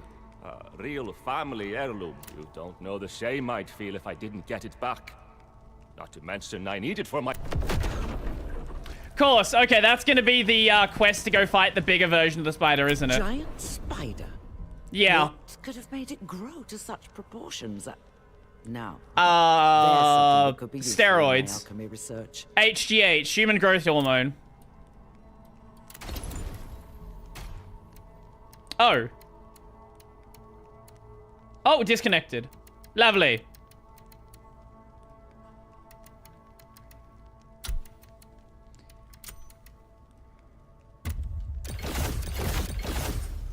Are we back?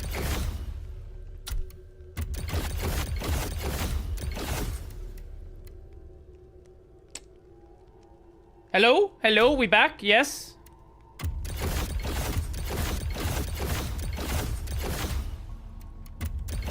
I think we're back now. We love streaming. I love when things just break for no reason.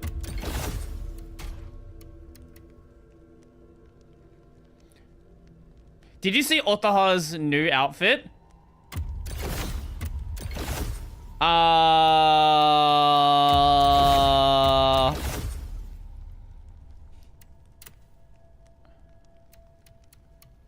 Wait, why is that not... Oh, I have a better version of it. I think so? Wait, when was the last time an episode came out? Because I caught up to whatever was out... Giant? The episode that came out last week. Has there been an episode this week?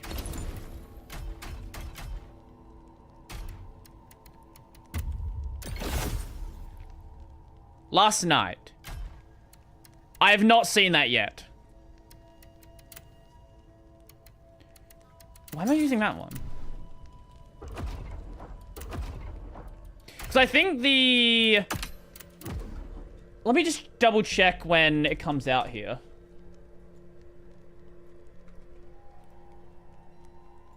Right, there we go. Airing... Yeah, so it comes out at 12:30. 12:26. 12:30. So usually that's on the list for today. So today we have Ninja Tokoroshia, Yummy Healer, Rock Lady, Windbreaker. And then these will be for Saturday. So no, I've not checked it out yet. That is on, that is the next... look, I'll probably watch, that'll be like the first thing I watch tonight. Probably. That's what I'm thinking.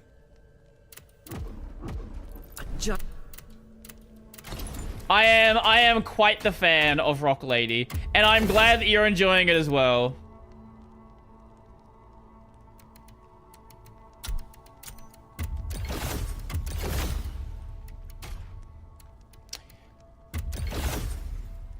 Hunter's trousers, 222. The same thing.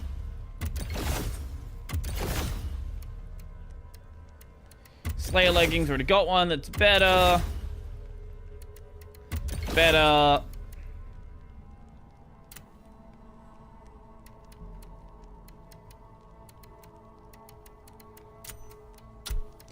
Why do I keep equipping? How do I even... I check the numbers and I keep it somehow equipping the worst version of gear. Get rid of that one.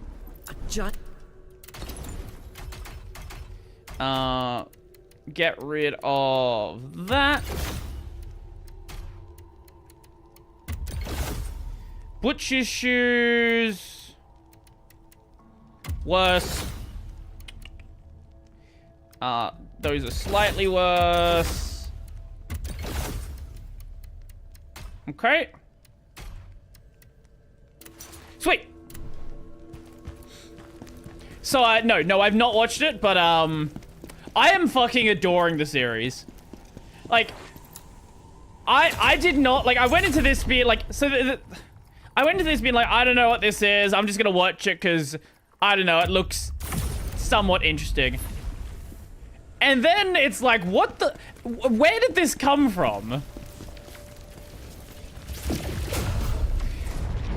The pools of sweat after every performance makes me wonder if the manga author has a sweat fetish. There's one very easy way to find out. Let's go and see what other works he's made. Manga. Doku wa dedi.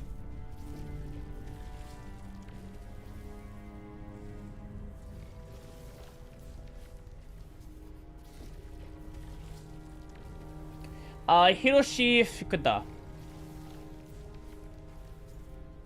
Actually, I'm gonna do this here just in case there's any hentai. Okay, no, he has not made hentai.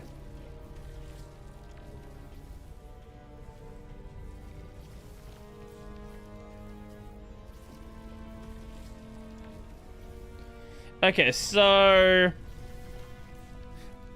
Joju Senjin Musi Bugyo. The people of Edo are under siege by giant insects that ravage the land. How the fuck did you make... Okay, sure, that has very, very different vibes, sure. Apparently that got an anime adaptation as well. In 2013. I never saw this. Kizuite Hoshina. Another music series. Yamagami-san no Iro Tokoro. Not a music series. Okay, a lot of these don't have descriptions. Okay, maybe this is a new fetish.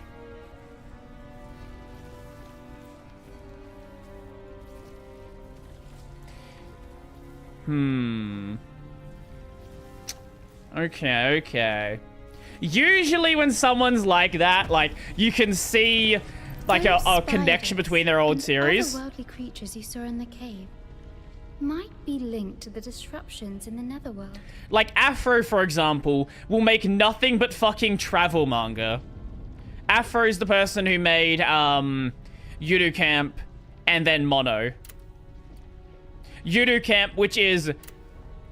Mono, which is basically just Yudu Camp, except they don't camp. It's the same series otherwise. Literally exactly the same series. Soulstone effect. Tell me, what do you desire to gain from the Soul Stones? You require more Soul Stones to unlock more effects. So they are so much the same series, in fact, that there was a Eurocamp cameo in Mono, and it didn't seem out of place. Hell Lost Plateau.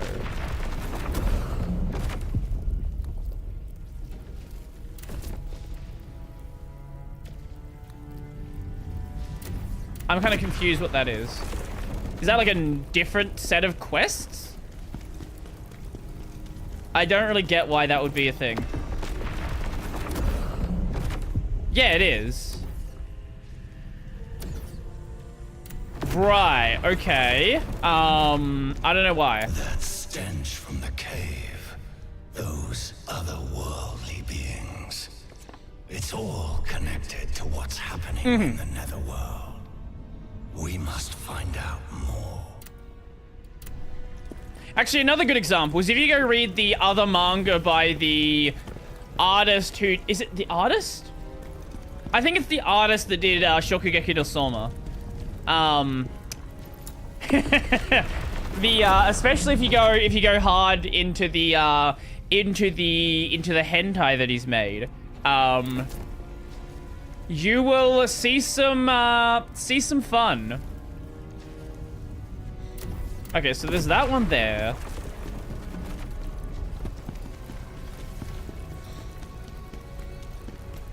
So I think that's like the next main quest or something.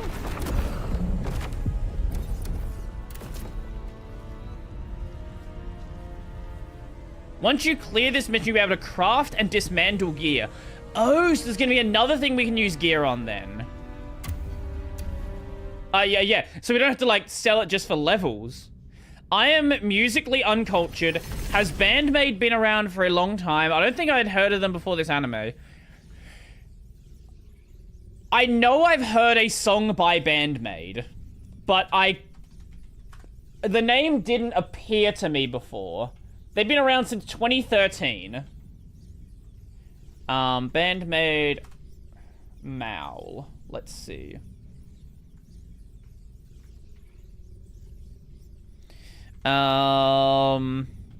They did the opening for Zenshu. Opening for Platinum End. Oh, they did the opening for, is that season... What was that? Season 3 of Log Horizon, when they changed the opening from Database. Did an ending for Yu-Gi-Oh! Vrains. They haven't done that much in the way of anime music. And definitely not stuff that you've probably heard that much. They did... Oh, they did an opening. They did the opening for an anime about themselves. Okay, sure. Okay, sure. Fine. I guess that technically counts.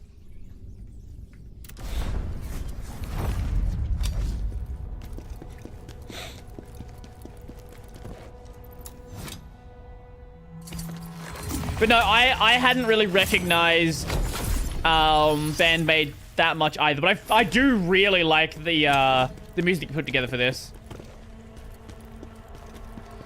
Okay, so I assume maybe we're not going to be going up there that time.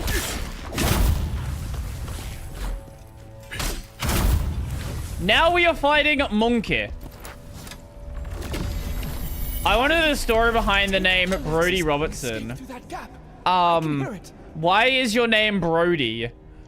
I actually don't know that one. What I do know, like, what I like, literally what I was told is my name is Brody because my name is Brody.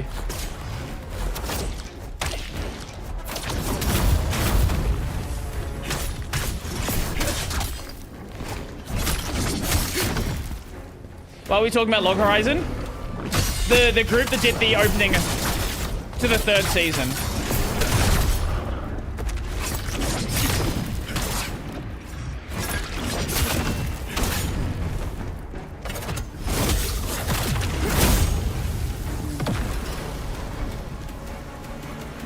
Yeah, I don't know why like the name Brody was chosen. I do know that if so what I do know is that my parents had they wanted to have a boy and a girl. They ended up like yeah, I have one sister, so they worked that one out pretty well. But if I didn't have like if I was born a girl, my name would have been Jasmine instead, which is my sister's name. I don't know what they would have done if they had 2 boys or 2 girls. I've not asked that. Actually, I think I have, and no, I did ask that, and they're like, I don't know. they didn't think that far ahead.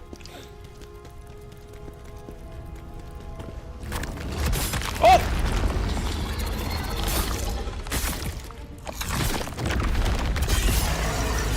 Oh, thank you! I read somewhere that Bandmates members is actually doing 3D mocap for the show.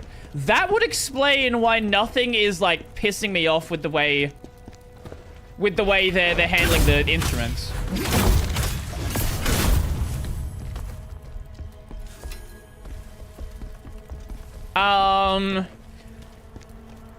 Also, it probably would have been... So my sister's name is spelled Jazmin.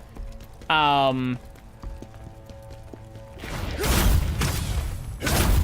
don't know. Like, the problem with Brody is it doesn't really have any nice rings to it. It doesn't have any, like, nice rhymes to it. That's kind of the reason why I've gone, like, very boring with the name of the channel and the name boring with the name of this channel as well.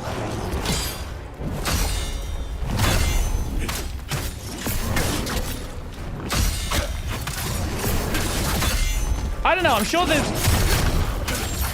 there's something like you could probably come up with something more interesting, like with a name like that. But my name's not Jasmine, so like I've never really thought of it. I spent very little time thinking of what my channel name would be if I had my sister's name.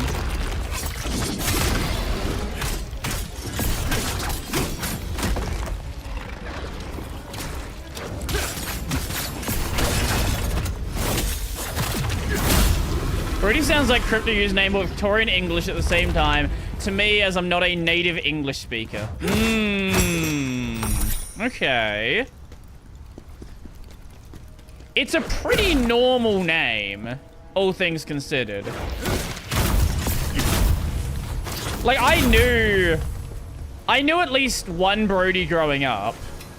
Actually, worse than that. I knew a Brody that had the same initials that I had.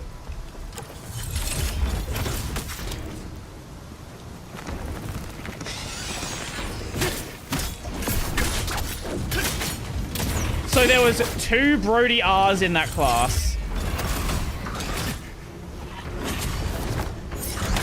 And we were friends, so we tended to sit next to each other as well.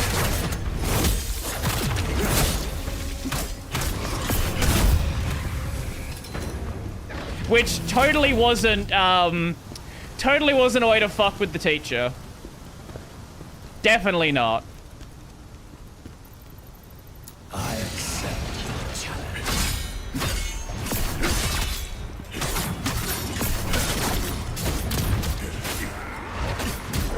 Oh my god, okay. I'm trying to disparage you. There's plenty of... you would have to try a lot harder to do it than that. But Brody sounds like the opposite of sissy to me. Maybe that would be broy or something. The opposite of sissy. Okay, I guess that makes sense. Yeah, I see what you're saying. I see what you're saying. Sorry, I thought you meant another meaning for sissy. My brain's too cooked. My apologies.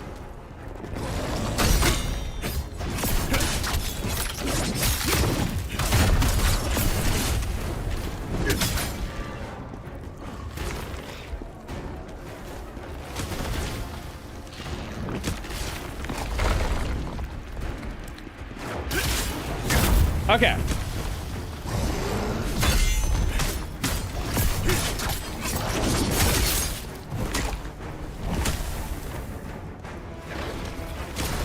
Okay, let's perhaps not die. And dead.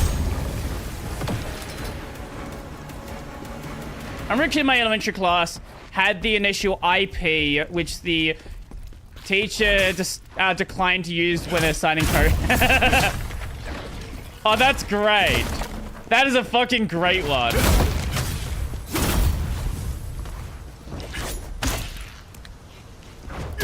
Hey, it could be worse. It could be Linux users looking up manuals for CP.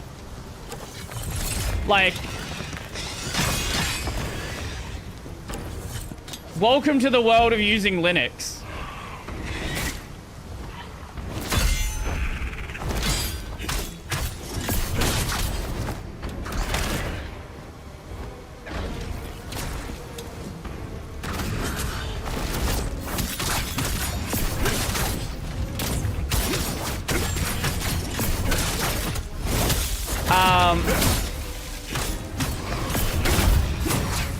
My girlfriend had the same name as my friend Mail, made it kind of...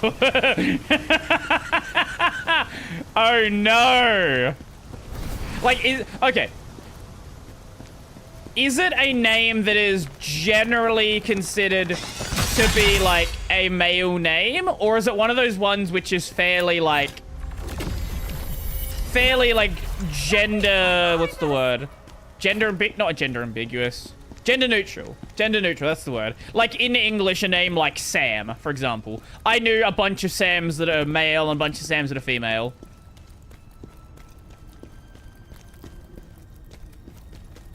Or like Chris as well. Chris is more of a male leaning. But I do know people that are like named Christina that go by Chris. It tends to be a bit of an older name.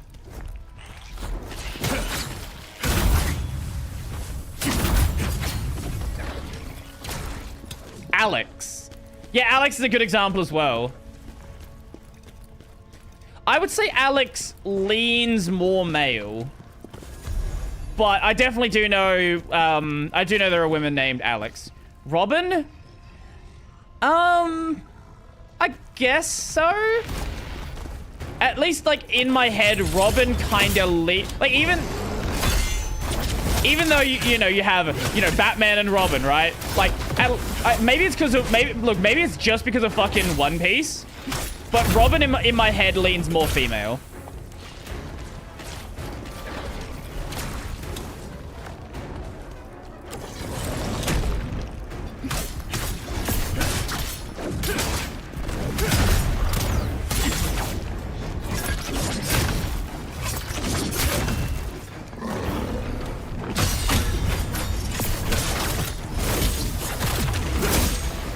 Yeah, look, maybe it's just my anime brain being cooked, but that at least leans female to me. I don't know. I don't know how most people would feel about that name, though. Another one of my friends dated a girl that had the same name as his sister. Nope. Nope. Nope. Just nope out of that one. Don't even bother with that one. Unless she is the greatest girl you'll ever meet. Don't even bother with that one. Vivian is also a guy's name. I've never heard that before. Maybe it's just not the case in Australia, but I have never heard Vivian being used as a male name. Sam can be Samuel or Samantha. Holy shit. Why did I struggle to say that? I remember watching a show where a female character's name was Joey. I guess. I've personally never met a female Joey, but I guess that could be the case.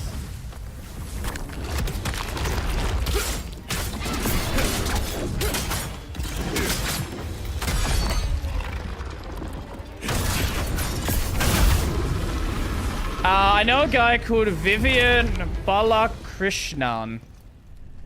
Okay, I don't know how the name's used in other cultures.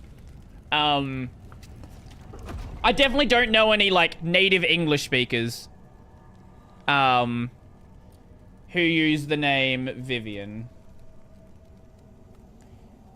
This is a Singaporean diplomat. I see. Wait, I thought I had the... Wait. I thought I had the thing. Did I just forget it?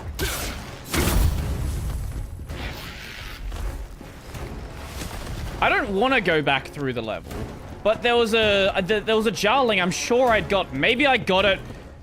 Maybe I got it before I hit a save point.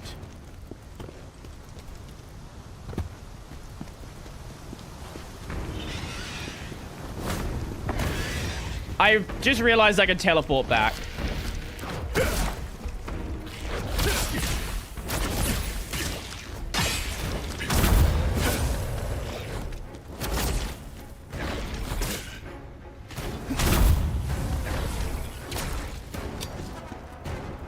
Okay, where was the jarling? Here. Yeah, okay, there we go. Oh, I didn't interact with it. Oh, that makes sense then. Okay. Yeah, Indian name pronounced as English name Vivian. I see. Joey is a nickname. You say that, but like there are people that will have what traditionally would be considered a nickname as like the actual name. Like, actually, a good example of that, Jeff. Jeff traditionally would be like a nickname for like a Jeffrey. Courtney used to be a guy's name.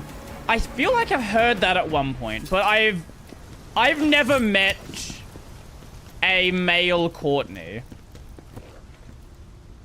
I know a female Joey, but her name was Joanna. Oh, okay. I see.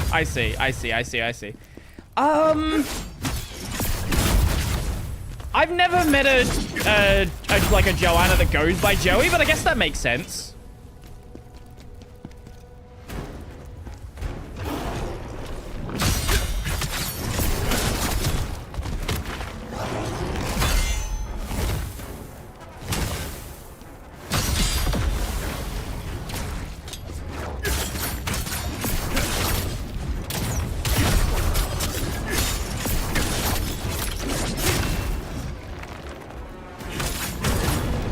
What about Billy?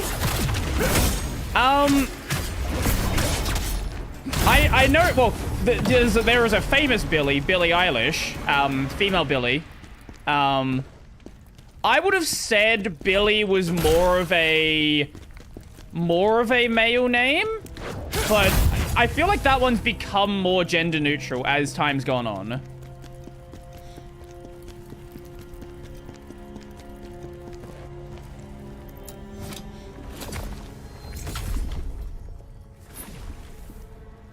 Yeah, usually it's Y for a male, yeah.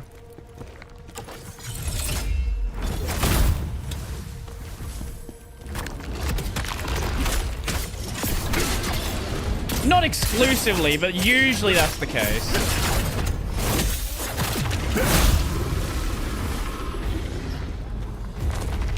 Now, there is a elite here somewhere. Oh, hello.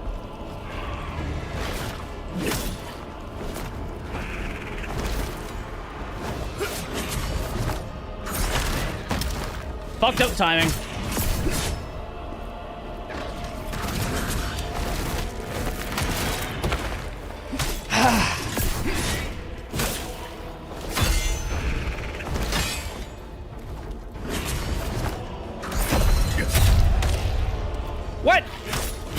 You're not invincible when you're in...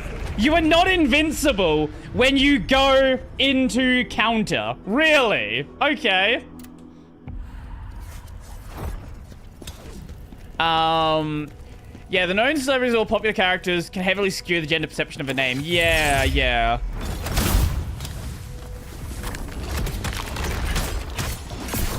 What I don't get are people who, like, name their kids, like, just after, like, some show they happen to like. If you look up a usage of name chart, you'll see a crazy uptick in names like Daenerys when Game of Thrones were popular.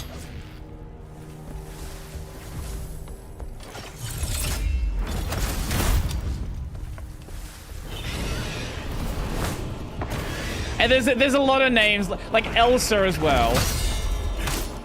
Name your kid Sephiroth. Now, I'm not saying you shouldn't do that, but you probably shouldn't do that.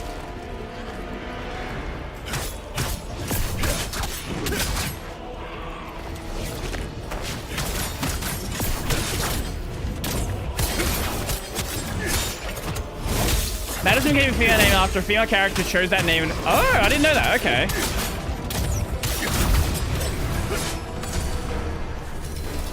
I kind of assumed that always was a female name. Because I know a bunch of Madisons. I know a bunch of Maddies.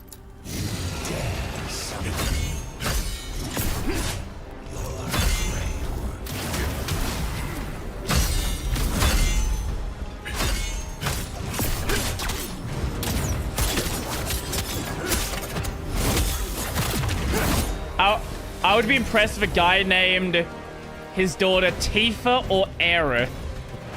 I don't know if I trust that guy if he names his daughter Tifa or Aerith.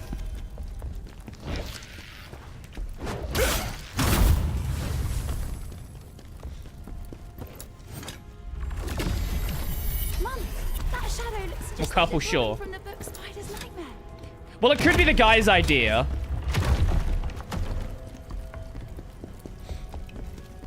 It's like, oh, here's this really nice name. Those names don't sound as bad as Sephiroth, though. Yeah, if you name your kid Sephiroth.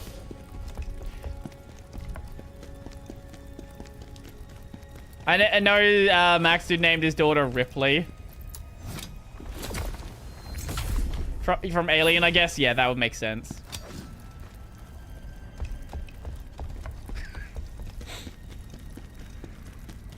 What about Cloud?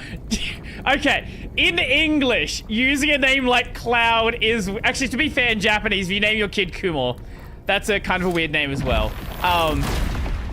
But yeah, maybe don't name your kid like an anime character. Oh, it's a bear! Thank God we're not fighting the fucking spider. Unless the bear turns into a spider. Let's hope it doesn't.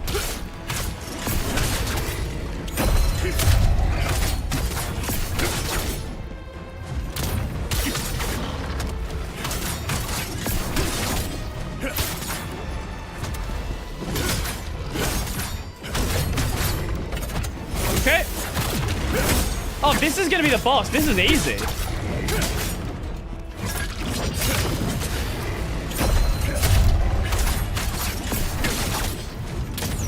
Yeah. Like, Aerith isn't a bad name. I think as anime names go, Aerith is probably one... Like, Aerith and Tifa are some of the, like, more tame ones.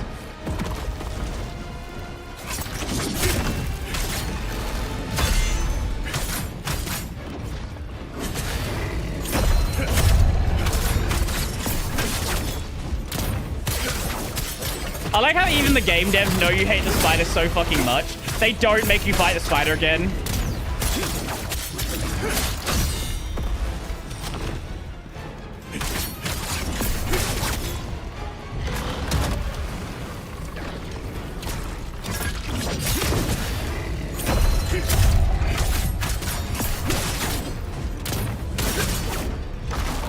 Oh!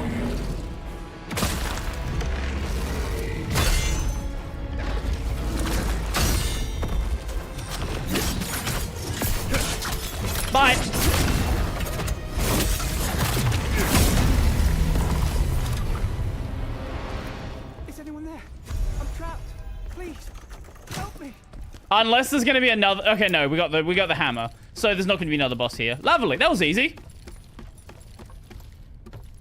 How you doing, lad? Speaking of which, Max is another neutral name. It is. I think it leans more male. You know what? Let's find out. Maximilian. If you actually name your kid Maximilian.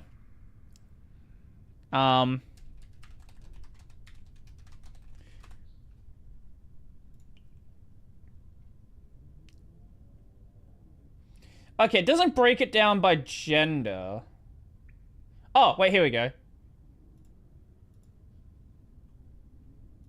Okay. So, this is female usage, this is male usage. Max is right now a... Wait. Hold up. Yeah, okay, Max... the graph is weird.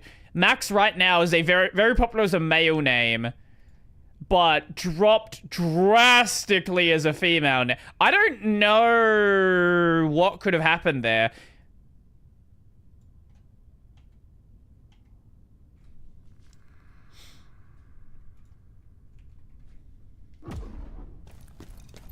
That mad bear's gone now. It is. Right? Thank you so much for saving me. You're I was welcome. on my way to Heinmach, but got lost. Heimlich? And then hurt my leg running away from the bear. And got stuck here. Please, let me give you a little something for saving me. Or... Unstable soul tier. Why are you heading to I was Heinmach? looking for my brother.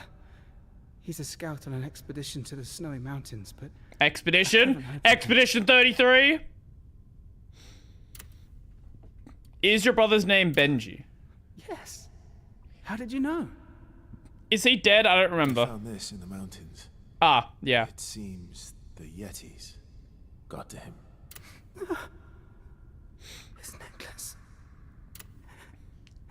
We were supposed to explore together. Yeah, celebrity names tend to also heavily influence, like, a name's popularity. Not just it's like perception, but also its popularity. Like when you see, like, you know, I'm sure during like the 90s when Jack Black was incredibly popular, was like first becoming popular, I'm sure the name Jack became more popular as well.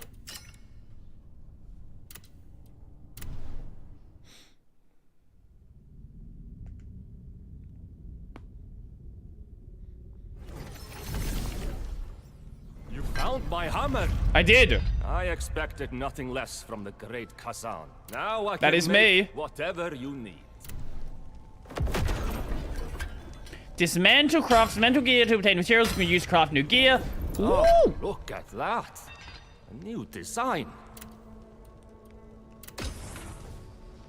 Oh, so we can just like craft full sets here.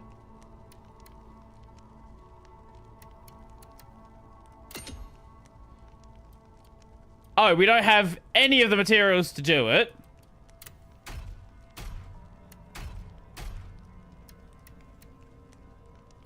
Okay. What are crafting individual things? Nothing really of value there. Battered items, okay. I guess let's dismantle stuff then. Oh, okay.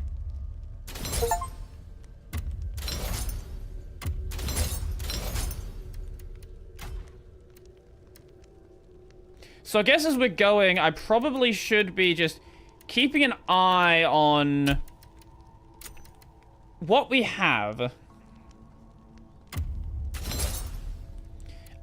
Slayer's Helm, is that a better one? Wholly better, yes. Kian, yeah. Yeah, lots of names are going to become popular because of celebrity use. Or, no, not necessarily celebrity use, but like celebrities becoming famous. I'm sorry, did you just say black? Thanks. Oh, thanks. Sorry, I'm very what he was saying there. Nomad. Slightly better. Nomad. Slayer, that's... Where's Slayer? That's the one I had on before. Okay, so purples give you slightly better materials as well. Okay, okay.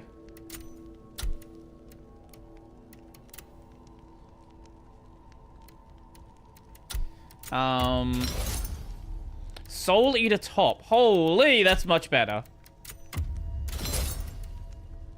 Hound top. Garbage.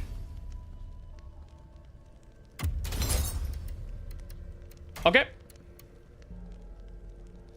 Ashen Wolf Guards. Oh, we have one there. Oh, no, this... Hold up. Fallen... Oh, is that the same model?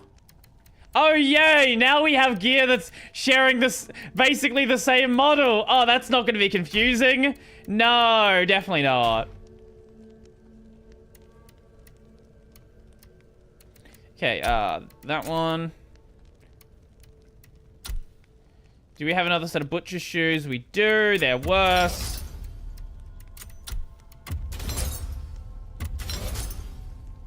Hound gaiters. Get rid of that one. Put that one there.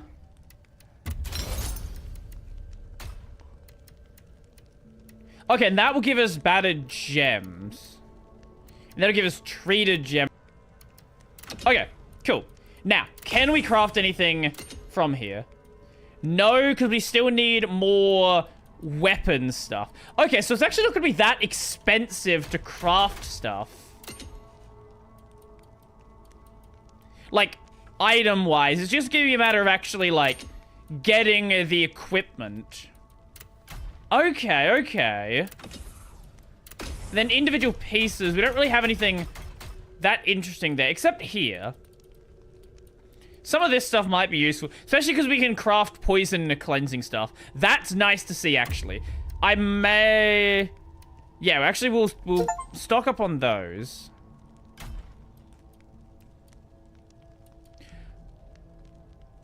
Oh, and you can tier up. Okay, okay, okay. So if you have a bunch of lower tier stuff, you can turn it into the higher tier. Right. That's nice to see as well.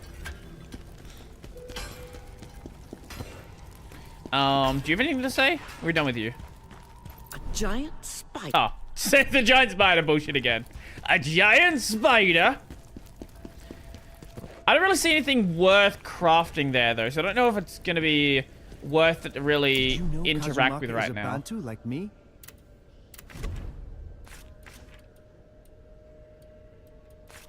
And I don't really get the whole point of this guy. I guess besides having those, like a lot of the other stuff he has kind of seems pointless. Like, I guess if you want to leave a mission, sure. But like the gear you get here, it's worse than the gear you can just get in a mission. Finally made it out of that spider cave. I actually helped this time, didn't I? True. I'm an inspiration, General. I want to help people, just like you do. Oh. Oh, you don't have a quest. Okay. I thought she was gonna have a quest for me. Sweet, so I guess that means this area is probably done then. Through like this, this crystal. Yes. So I guess that means we can go to the next one. I don't really get why they're like separate things, but sure. Oh, I guess they're like separate main area. Oh, they're separate main areas. Right. Lord Pavel of Polemion was once my ally. But when I was branded a traitor, he was the first to turn on me. He betrayed me and led Ozma and my men to their deaths. He will pay for what he's done. All right.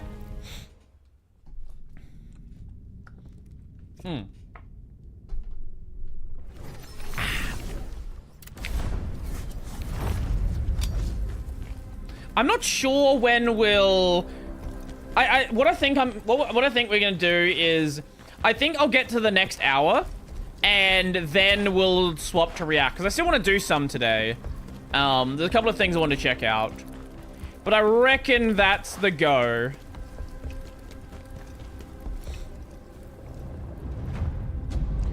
Polemion.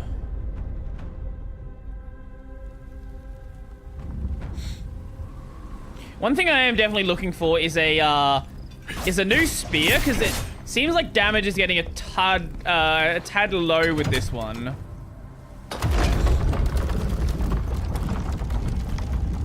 Oh! Good job, Brody. You fucking fell off the elevator.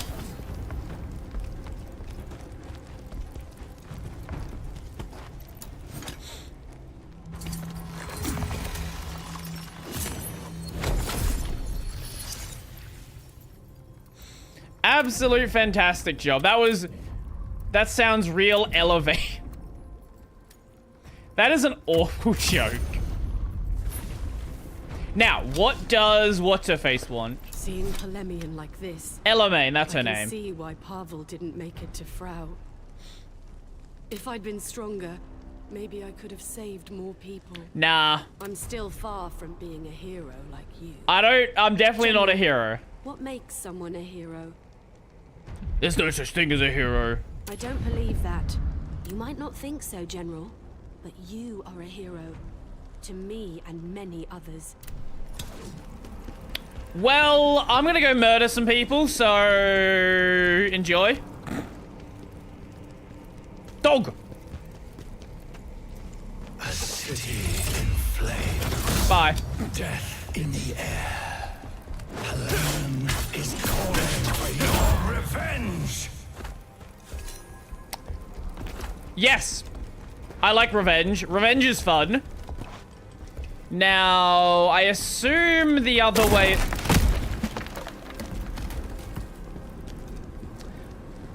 Thank you, game. I wasn't exactly fully set on coming here yet. I kind of wanted to, like, examine around. As great as Polemion end up like this.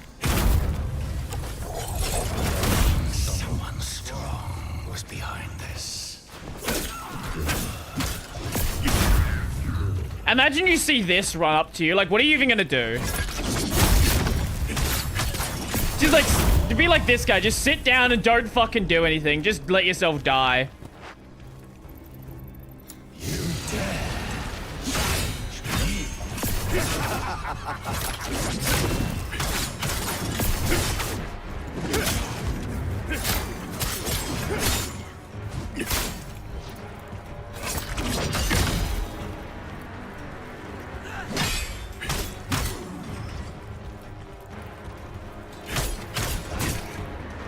Can I perhaps have some time to breathe? Good sir?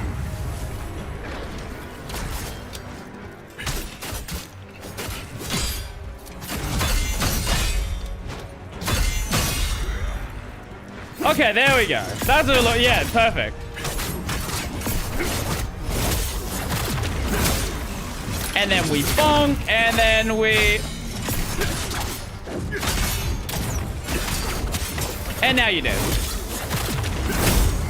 Good. Yep, perfect. Okay, so it still makes sense to kill these guys just for the sake of generating, like, crafting materials.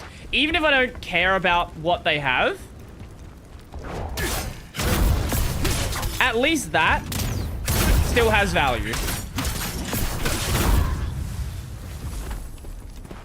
Because it seems like they, like, often drop purples. Fire disruption. Oh, yay. This is going to be a fire zone, isn't it? Oh, yay. I love status effects. My favorite. I wonder if the water actually puts out the fire. I assume it would.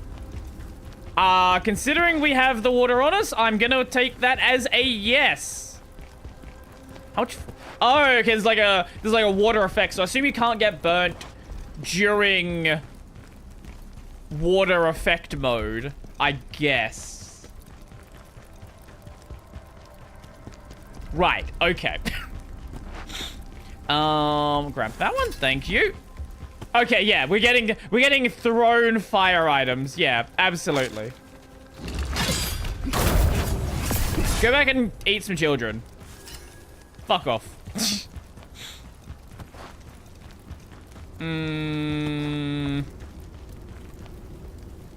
I'm like watching very carefully for the oh, gotta push that. I'm watching very carefully for the soul stones because they have been hid in weird areas the past couple of times.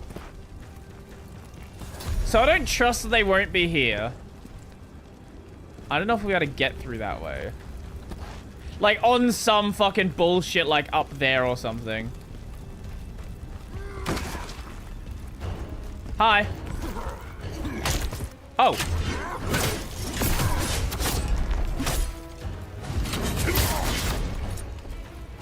No, no, no, no, no, no, no.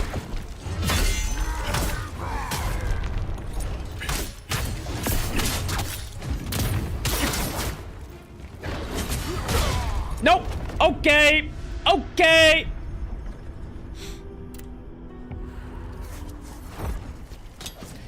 So, I wanted to get back up here anyway, so I could explore the other path the game just refused to let me go down. So this is a perfect opportunity to do so. I hope I don't lose the 20k or the 17k, whatever it was, while I'm here.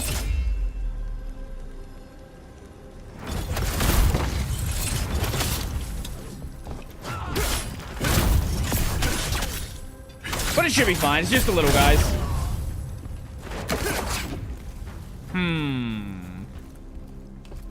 Oh. Oh, it's literally just a bullshit item. Okay. Okay, maybe I didn't have to care about it that much. Okay, let's actually go the way the game wants us to go now. I crafted these in the hope that I would need them. I guess if we go back to another poison location, but usually games like this like have one poison location throughout the game. Maybe it'll be like a boss later on which does poison. I guess I could see that.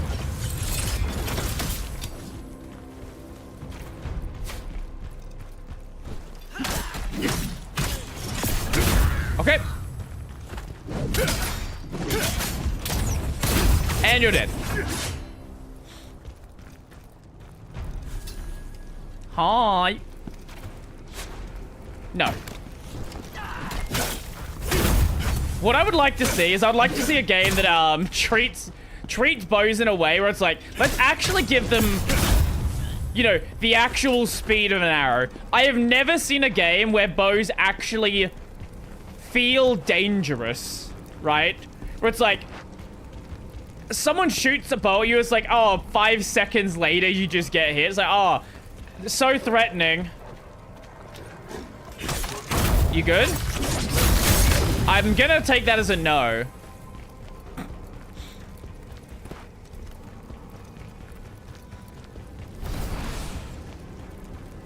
Okay, so you're gonna come out of this hallway here.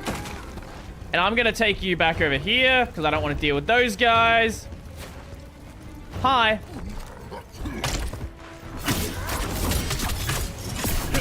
And that one. Nope. Okay, maybe he's a bit more threatening I thought he was. Still not that much though.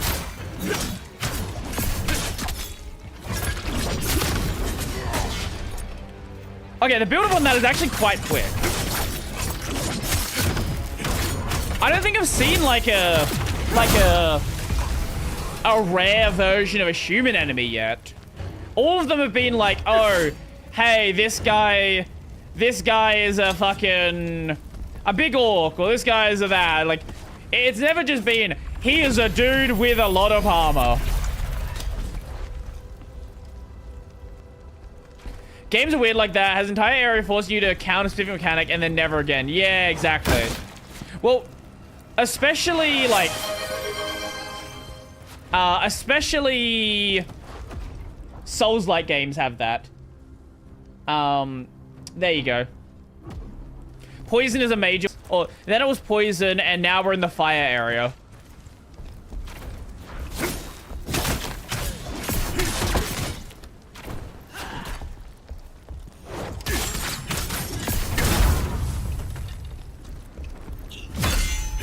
And technically there was an area before that had fire, but I feel like this is... I feel like we're gonna have like a... No, that area had a fire boss as well. Okay, maybe this is the second fire area then. Maybe fire breaks the trend. Haha, funny game. Let's have a booby trap chest. My favorite. So if I stand...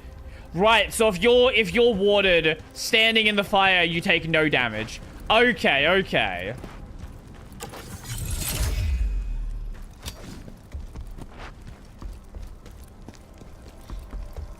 Oh god. Whatever the frame rate there.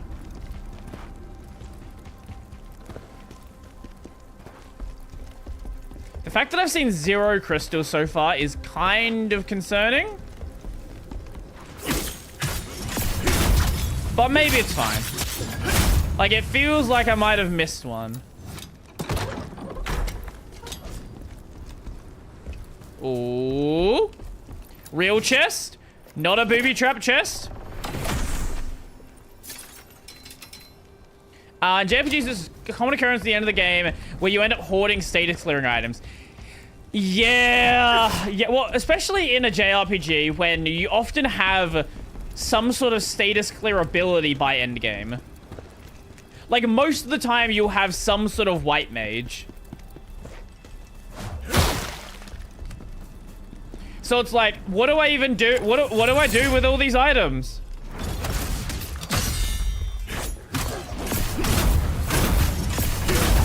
And then other times I just never feel... I always feel like I might need something and never use it. Honestly, that's the real problem. Feeling like you might need something and then never actually using it. 90 hours into a game. And endgame white mage already has a high mana cap. Yeah. Early game it makes sense when, like, mana is limited, items make more sense.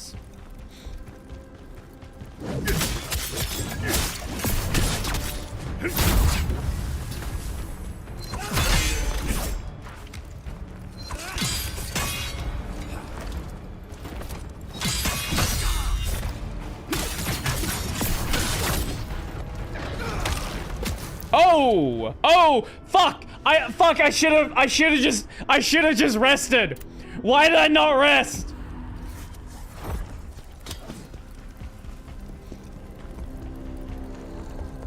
If I'd rested, we would have had our save point set. Okay, that was just me being fucking dumb.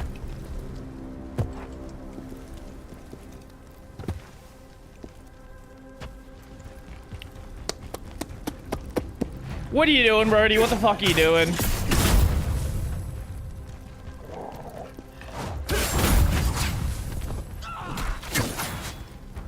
Okay.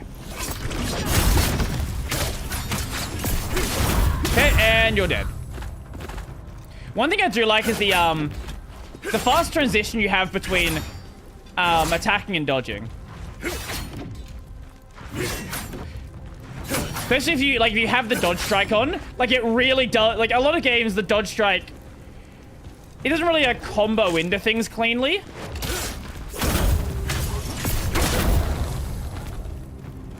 So it's like sort of treated as like an opener rather than like a, I guess, the start of a combo.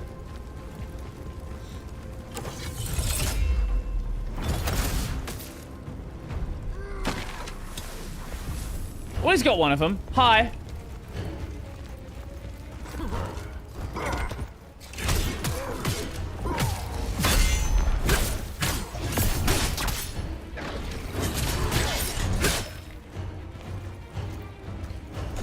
Approaches menacingly.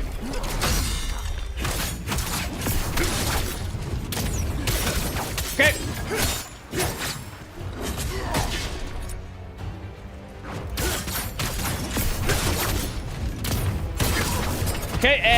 And you're dead. You're not dead. Now you're dead. I reckon we'll probably have like 2 levels. They hit him. You fucker! Get over here! Hi. Oh.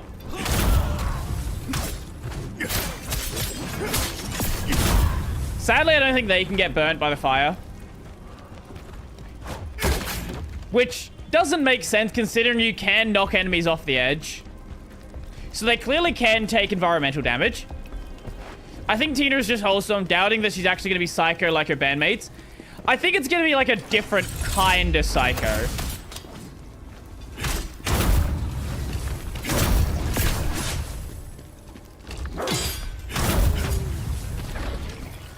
Like, you see her in the opening, and like, clearly there's something, right? So I don't think it's going to be like absolutely nothing, but I do think it's going to be like a different sort of vibe, right?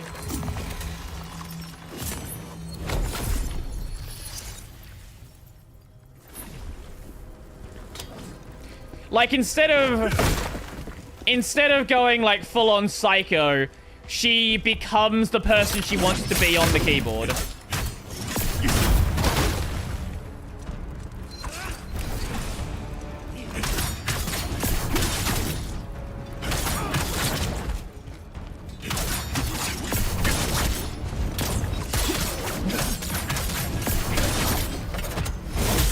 And dead.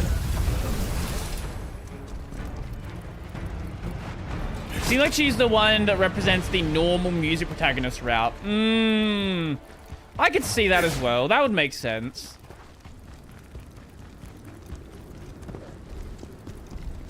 I do definitely think there's more than what we've seen. I don't know how that didn't aggro them. And I don't know how I haven't seen a single fucking soulstone yet.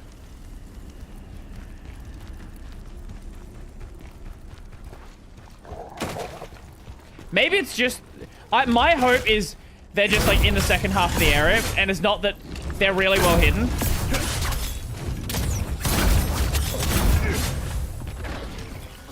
Because if they're really well hidden, this is going to be a problem. And we haven't had a level so far I couldn't find them, so... You know.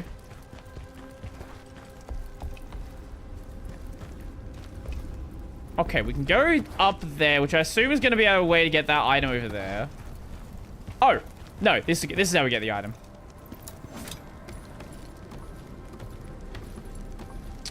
Ah, speaking of soulstones. Okay, that'll get us over there. And I wonder what the other one's for. Also, I just find the idea of they won't find out it's me if I disguise myself with my huge tits to be very... To be fair, like, it kind of makes sense. Yes, it's stupid. But at the same time, like, look, it works. Considering everyone in the anime is so fucking stupid that they don't know what a guitar is, I guess it makes sense. Ooh.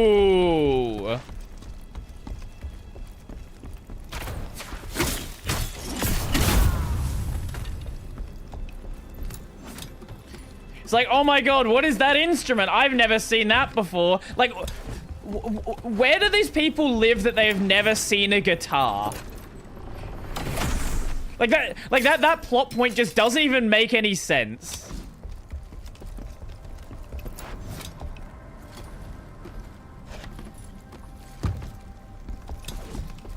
Like, oh, they're rich girl, blah, blah, whatever, anything like, have you never, you know, seen a music video? Have you never seen an advert on like TV?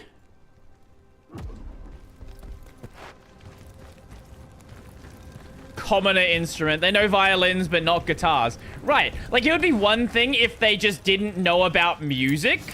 It's like, okay, sure, whatever. But, like... they're so fucking dumb.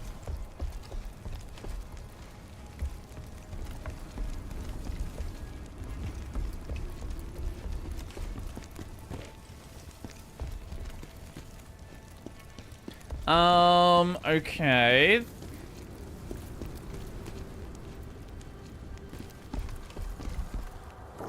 Oh.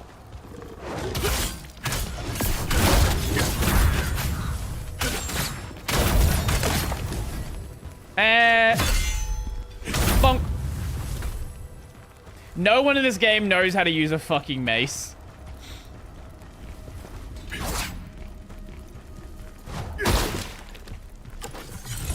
And... oh my god, I missed.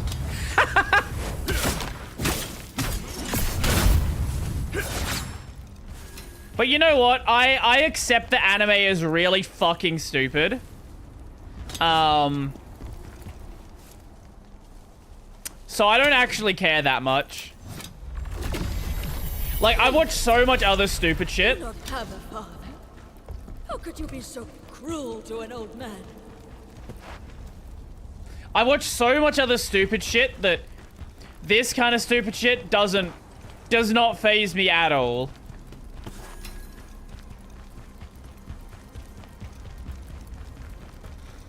It's like, oh, you don't know what a guitar is? Yeah, sure. Okay, that's fucking stupid, but yeah, sure, whatever.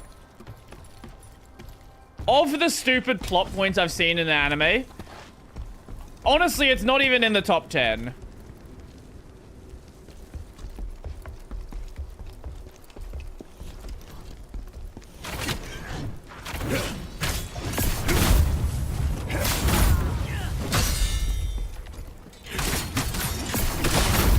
Okay. Wait, so this is probably the way we have to go to get through then. Is Dan Da Dan in the top 10?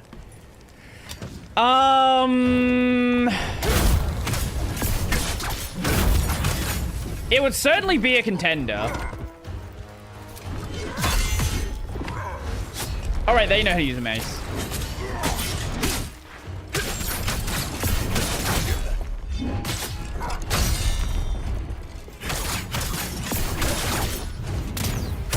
I would watch a PC building anime. You know what? That actually could be kind of fun.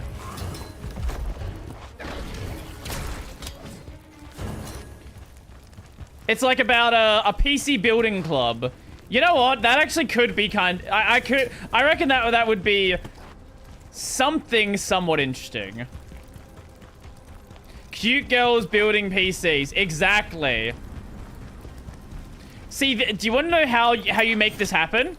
What you need to do is make Japan want to start selling more PCs. Because this is the reason that things like this happen.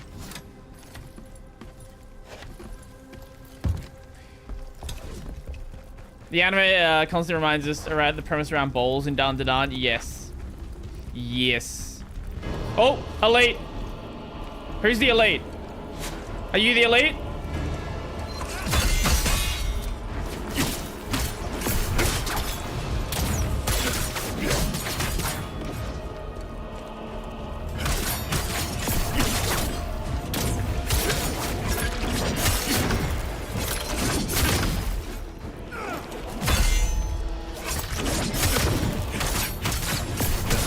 Okay.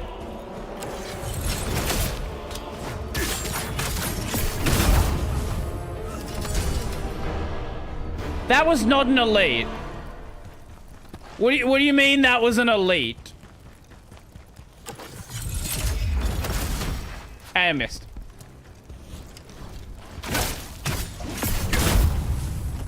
Next time on Okarun Z. Look, if you had a series where the entire thing was about someone not having some balls, I feel like you would bring it up all the time as well. It's a very, very important, very unique plot point. Okay, so that is just a dead end there. We can't get back through that way. So I guess we move on. It's a dumbass plot point, but I fucking love Dundadan. It's one of the few series that I've been tempted to go and actually read the manga for. I haven't done so. But I've definitely been tempted. And when is season 2 supposed to be coming out?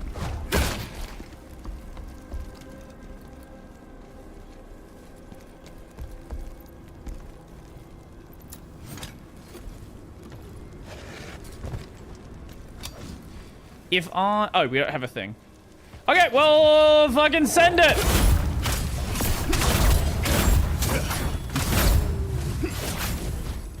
How many manga series have you started and how many have you completed? Not that many, really. Is it? Oh, next season. Oh. Yeah, not really that many. And the problem is a lot of the manga that I have wanted to read has been ongoing manga. So it's like, I started reading Naruto, for example, when Shippuden was still going. So I got to a point where I was like, I'm just not enjoying this. I stopped reading it, and then, you know, I never got back to it. Ah, second soul stone.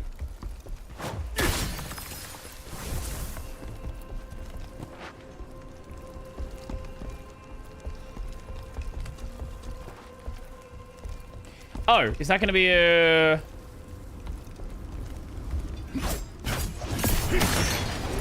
Oh.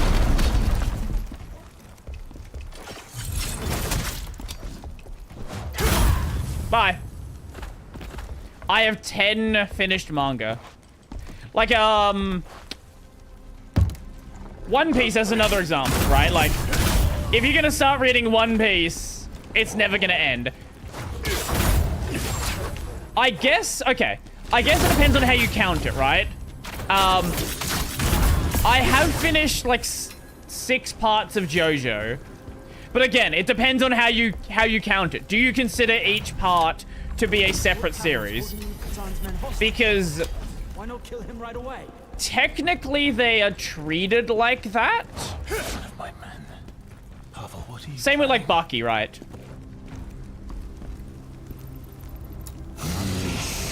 Warrior spirit.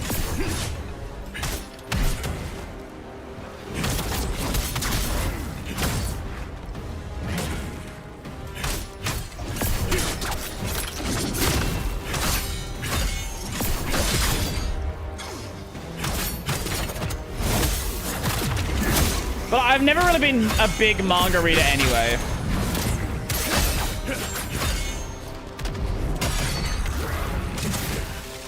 Nope, we're dead. Fuck. I completed Girlfriend, highly recommend it. Hey!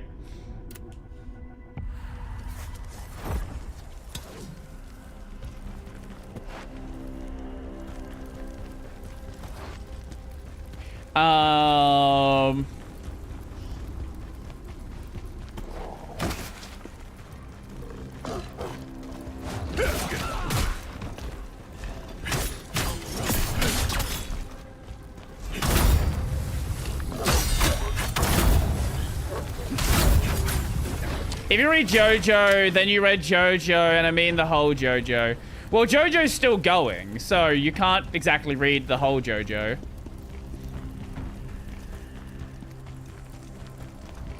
See, the thing with JoJo, right, is a lot of it's one of those like really long-running, like, old series, right?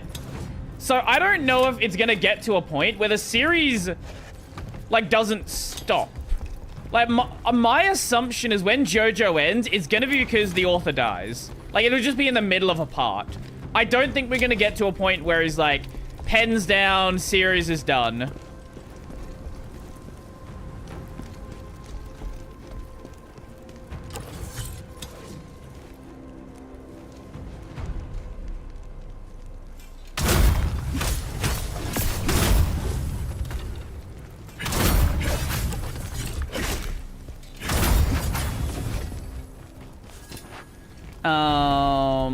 The other one...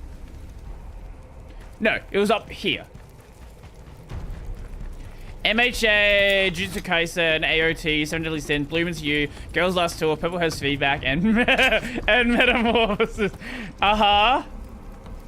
Uh-huh. Hello. Hello, hello, hello. Welcome, welcome, welcome. Welcome to Brody Badly Plays Video Games with your host, Brody. I probably got like another 10 minutes left of the game for the day, so you kind of joined at not the best of times, but welcome anyway. Enjoy your stay. Tanya the deer, the counterbalance to Tanya the evil.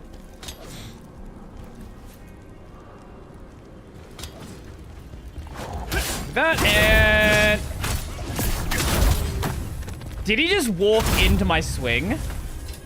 You know what? I'll take it. Where was the... Oh, that's over there.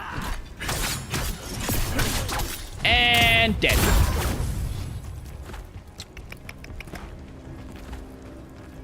Now, before we get fucking jumped again, let me grab this. Take you. I don't even remember what killed me last time. Was it... Did I aggro some, like, semi-elite? I honestly don't remember. Well, either way, it's not a problem now. Well, not the first time people bring up that name. Like, have you seen the series?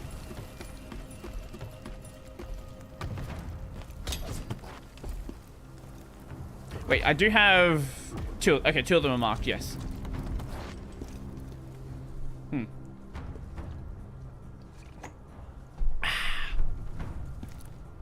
Now, where is our next rest point? I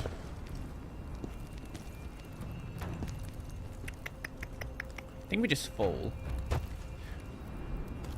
Could have been a safer position to fall into. Yes, and I've seen the series. I've seen the series. Own Volume 1 and 2 a lot. Ooh.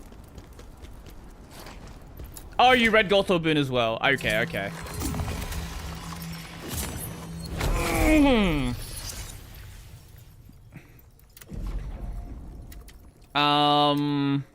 Yeah, right now, pretty much the only manga I'm reading right now is Kagurabachi.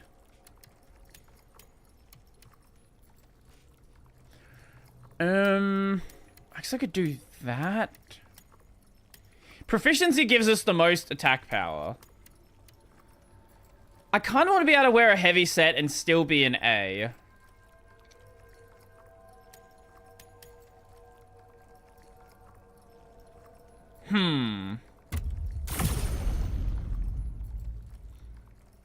I didn't like the ending. The author chickened out. Purple Haze feedback to the JoJo side story about Fugo from part 5. Purple Haze feedback. Ew, right. I didn't even know there was a side story about him.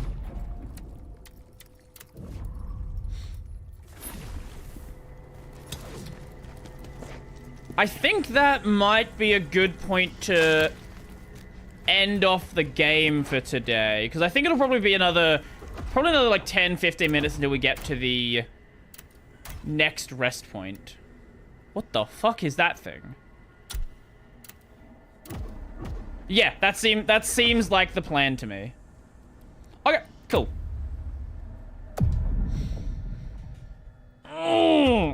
Oh, and then the frame rate, the bit rate drops. Bit rate, come back. Okay, we didn't die. We just lost a bit of bitrate. Okay, it's fine. Yeah. I'll be back in just a second, and we'll do a bit of react. Yeah. Okay, where's the thing? There we go. One sec.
I see.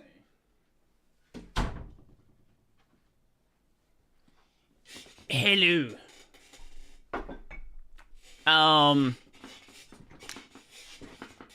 Why oh, I did see that one. Yes, I did see why are modern video games obsessed with parrying. Here's one for people on your React channel who still think it's supposed to be a tech channel. Wait. Yeah, so when I upload one that's like a tech video where it's like a Sam time video, it does considerably better. Stages of using NeoVim.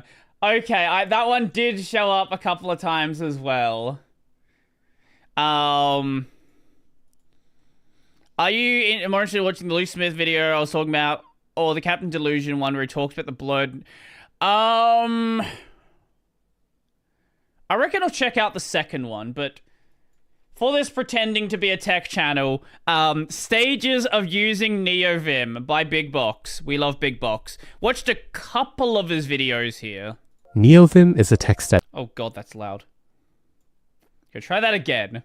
NeoVim is a text editor most commonly associated with split keyboards, carpal tunnel, and skill issues. Yeah, that's how, minus the skill issue, that's how I feel. 2022, I pray to God you're all on NeoVim. The DevOps engineers of the real world have built many excellent pipelines. In the same vein as how a caterpillar transforms into a butterfly, your favorite gaming streamer blossoms into a right-wing commentator, or how the... What? Wait, I'm sorry. Why? Where? What? Sorry, I didn't hear that again. Why? I click a video about NeoVim. I was not expecting a fucking Asmongold comment. Forms into a butterfly, your favorite gaming streamer blossoms into a right-wing commentator, or how the Rust developer spawns with blue hair. What was the YAML behind the Thera Code Font Junior developer becoming a yoga ball sitting, split keyboard using, 0 to LSP, NeoVimmer? The journey of I do actually have a split keyboard. It was sent to me to review. I did a video on it on the channel. I don't use a split keyboard. I use my my Logitech G915. If you look up this keyboard and you look how much it costs, and you're like, wow, Brody, that's a really expensive keyboard. I didn't pay that. I got it at half price on like a Black Friday.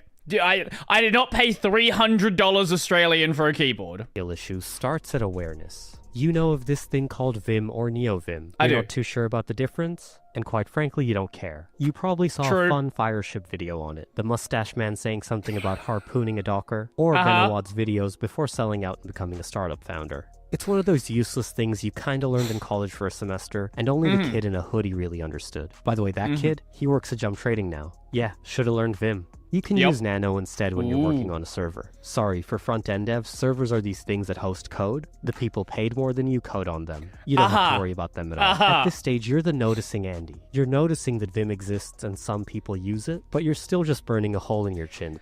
Every time I try to learn Vim, and like learn it properly and learn it like really well, I just give up. I'm just like... I can see how this could be more productive, and I get it, but at the same time, I don't want to spend all the time it would take to become productive in Vim, right? Like, I look at the Primogen and how he interacts with Vim, and like, that's great, that is awesome, but like... How long did it take you to get to the point where you can recite these key combinations with absolutely no issue? At this point, you're fine with whatever soy milk you're drinking at the moment. That is until you run into an issue at work, and ask Greg for a pair programming session. He closes your repo, opens up NeoVim, deletes your suboptimal code, fixes the issue, gets it merged, all before your cursor theme loads up. If you're using cursor, mate. If you're using cursor, this right here is the true skill issue. Use a fucking real editor. This brings you to your second stage, coping. You come across I come back and the first thing I see is men spooning. It's just a normal stream.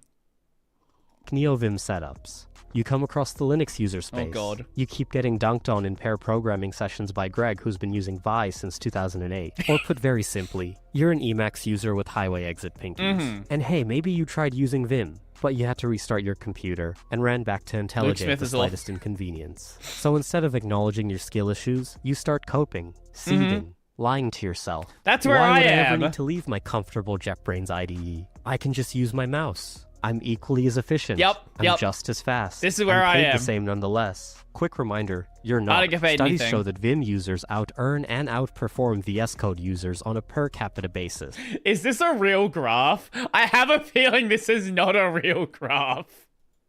From the TMB academic journal. There we go. At this stage, you're a part-time programmer and a full-time seether, otherwise known as the Emacs user, who still has highway exit pinkies, and is currently typing rage comments while using a keyboard that's propped up vertically. But after many nights spent coping, after many pair programming sessions spent seething, the young programmer stops coping and decides to make a change. As they enter the next stage of their Vimming career, skill issues. You're ready to try what Vim is all about, but not quite yet. Similar to Gen Z and their entire value system, your Vim phobia has transitioned into Vim FOMO induced by social media. You tried just raw dogging Vim, but the default NetRW experience and the blinking cursor of doom perpetually scarred you and made you crash out harder than Kanye. So you're just gonna use Vim motions in your IDE. Yeah, that's where I am. Yeah. And made you crash out harder than Kanye. So this is absolutely, this is fully where I am. Not the not Vim emulation. Vim emulation's a bad plugin. If you're gonna use Vim in VS Code, go with this one instead. Where is it? Yeah. This is the real extension you want. VS Code Vim. You don't want Vim emulation. Vim emulation's buggy and weird. No. You want it the one powered by NeoVim, because then you can truly say you're actually using NeoVim, even though you're actually not. You're just going to use Vim motions in your IDE. And when it's too hard, you can just do the escape of shame and go back to using the arrow keys and the mouse. Slowly but surely you start getting good. The home row is etched into your brain. JK goes from just kidding to up down. Copying and pasting never felt so good. You can delete entire functions within milliseconds. But there's still something missing. Saying I use Vim motions doesn't have the same ring to it. You want the experience. You want to accept a Google Meets call for pair programming, share your screen, look straight into the camera, and whisper softly, NeoVim, by the way. Your tech job becomes a hobby, and you become the full-time NeoVimmer. You let your boss know you're taking some time off, and the second that gets approved, you open up Terminal and enter the 3 words that'll change the trajectory of your life. Brew, install, NeoVim. Why the fuck are you on a Mac?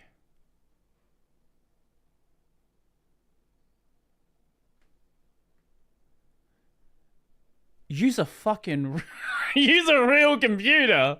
Or Pac-Man apt DNF. Yeah, there or we whatever go. Windows users are doing these days. And also, for the love of God, just set the alias for Vim to NeoVim. It takes like 3 seconds, just do it now. But despite installing NeoVim, the NetRW of Doom is still there. So you start looking up the best NeoVim configuration. LazyVim, Astro, NVChad, they're all decent options. You pick one and go. And it feels so frickin' good. The power, the pace, No, the it speed, feels awful because you have no idea what the bindings are.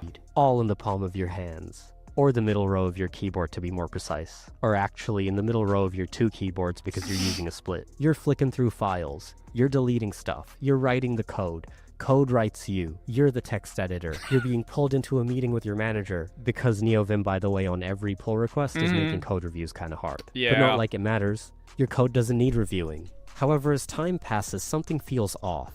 You see, using NeoVim pre-configured kind of feels like doing a number 2 at a public bathroom, or rocking the millennial quiff in 2025.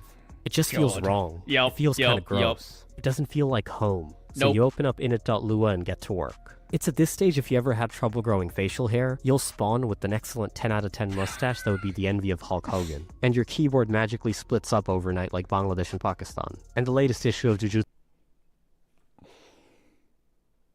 When was this video uploaded? Okay, it's 8 days ago.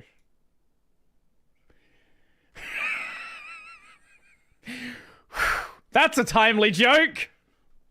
Kaizen is shipped straight to your door. The answer to the question, what is the best NeoVim configuration, becomes clear. It's yours and every other NeoVim config is trash. As the words of TJ DeVries softly plays in the background, Luke Smith disappearing finally starts to make sense. You're ready for the final stage of NeoVim, the most complete phase, 0 to LSP. Your NeoVim config broke for the 5th time this week. So you do what any rational person would. You give up your big tech job to live on a farm. You throw away all your computers, order a ThinkPad and a System 76 laptop. One for your stable NeoVim config, one for writing your... What is this ThinkPad? That ThinkPad is way too new.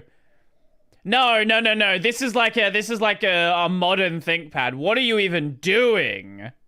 No, you've got to get one. You got to get an X230, something like that. X220.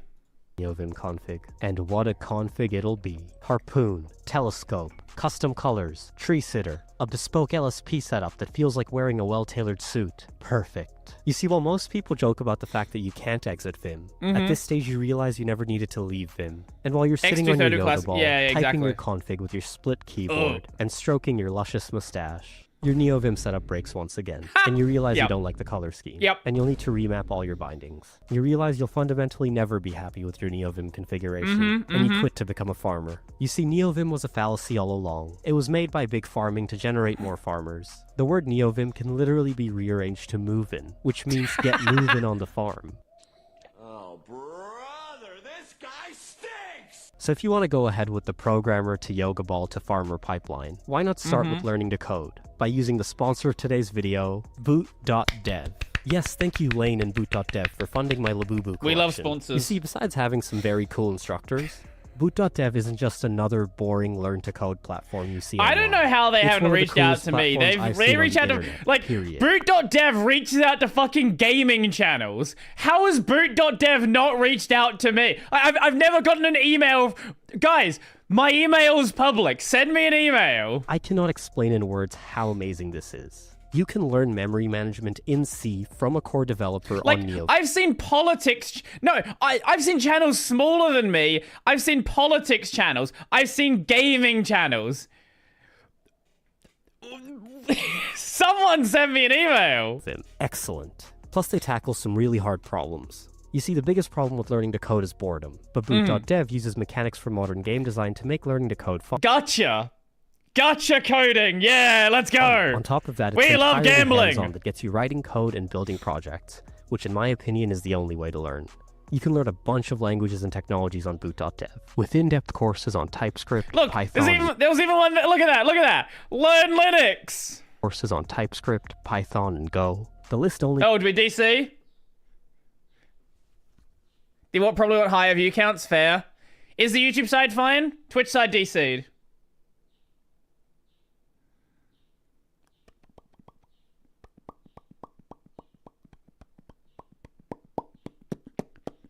We live?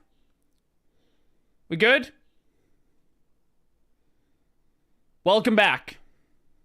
It keeps getting bigger. Plus, the content on boot.dev is entirely free. Their paid membership okay, YouTube was fine the entire time. Features like hands-on coding, AI assistance, and the game. Ooh, AI. So go ahead and get moving, and try the courses at boot.dev for free. Then use my code BigBoxSui to get 25% off your entire first year if you choose the annual plan. Ooh. Thank you so much to Lane and boot.dev for sponsoring this video and funding my Labubu collection. And thank you for your time. I am Big Box. That was fun. Can you not recommend me my own videos, YouTube? I know this is a video I would like. That's why I made it. This will impact you. Oh, I think I know. Okay, I think I know what that's about. AI finds 0 day. AI creates 0 day. Okay. Let us... Oh, the parry video. Yeah, the parry video.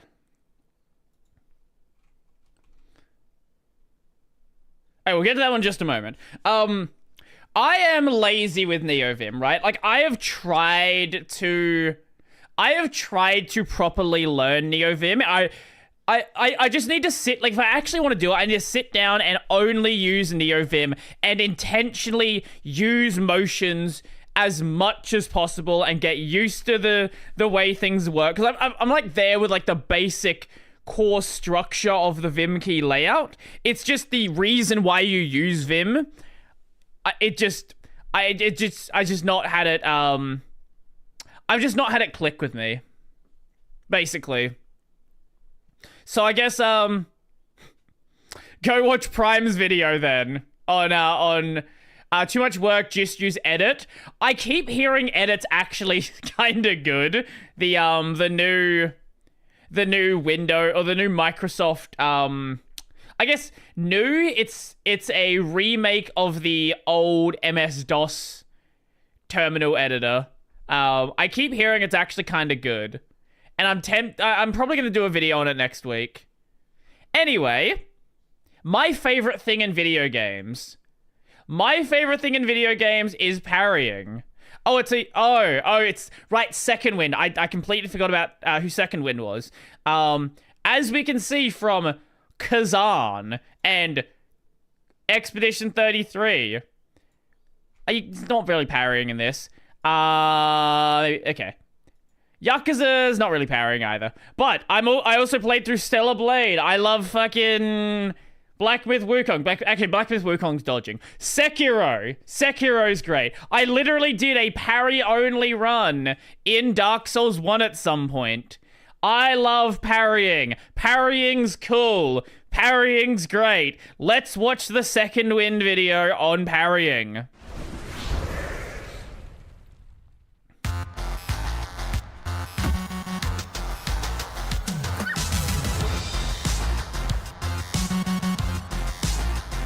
Nine souls, yes. I am a man who loves to complain, as you know.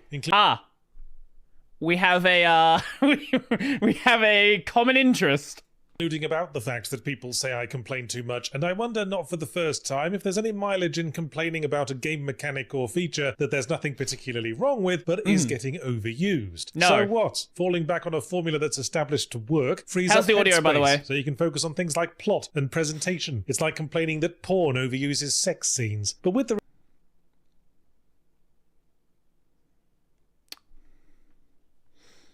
You know, we're gonna move past that. I was gonna say something, but I don't want to out my tags. recent 1-2 punch of Clair Obscure Expedition 33 and Doom the God Dark game. Ages, I think it's far Less past time God we game. started asking, what is it with video games and parrying these days? It's cool. It's fucking awesome. That's what. Oh, you also have Polish Dark Souls. Can't forget about that one. Sorry, Polish Elder Scrolls, not Dark Souls. What was the game called?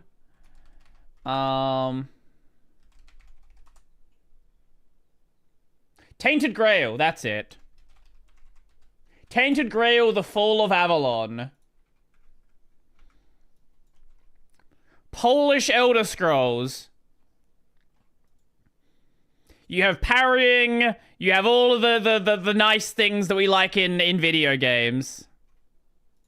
Parrying, meaning the ability to deflect an enemy attack to gain advantage in combat, which, yes, has existed in one form or another for a very long time. What was the very first game with parrying, do we think? And let's not let this turn into one of those what actually constitutes an RPG arguments. Oh, yeah, it's No, what constitutes a parry is the worst argument. Technically, Pong is nothing but parrying. No, Yeah. shut up. I'm going to be strict in my definitions here. If you can press a button just as an enemy attack hits you to nope out of receiving damage from the attack, that is a parry. I don't know. What's the first game that had parrying? Honestly, I wouldn't be surprised if he says, like, fucking Kingsfield or something stupid. As long as your character doesn't move. If they move out of the way of the attack, that is a dodge. If you can follow up the parry with a response attack, either automatically or organically, that is a riposte. It is only the cancel of the incoming attack that constitutes a parry. Yes, I imagine the word parry is going to start sounding weird by the end of this. So again, what was the first game with parrying as we now understand it? The first one I can think of is the original Prince of Persia. I had an alarming moment recently when I mentioned the original Prince of Persia to someone, mentioning no names, Nick, and they assumed I meant the Sands of Time. No, original Prince of Persia. Come on. MS-DOS, Jordan Mechner, turquoise walls, seamless cream-coloured pajamas, you remember. In the course of I have never played this. It's a bit before my time. For its time surprisingly well put together sword fighting system, you could press up to parry incoming strikes, and it was the secret technique for winning every fight, besides pushing them back to the wobbly floors. I think parrying has been a thing in fighting games for a very long time too, which isn't my genre, so I can't speak authoritatively. Mainly I'm going off that one famous... Is it more of a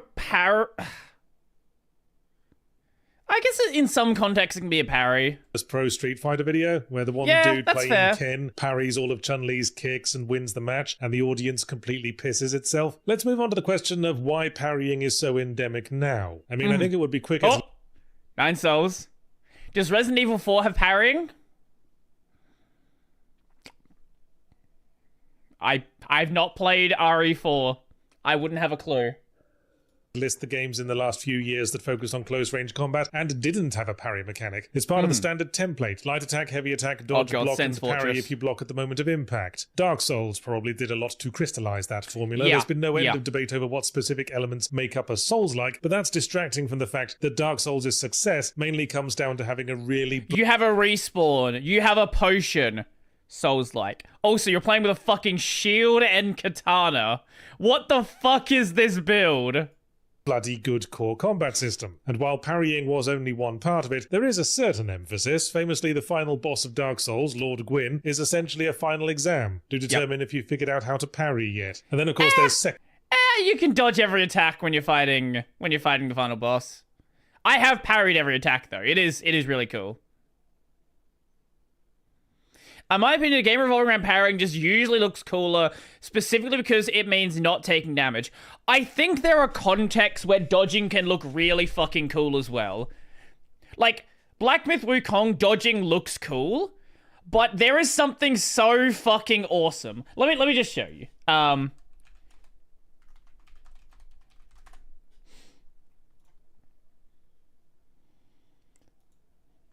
There is something so awesome about seeing a big attack and then just fucking parrying it.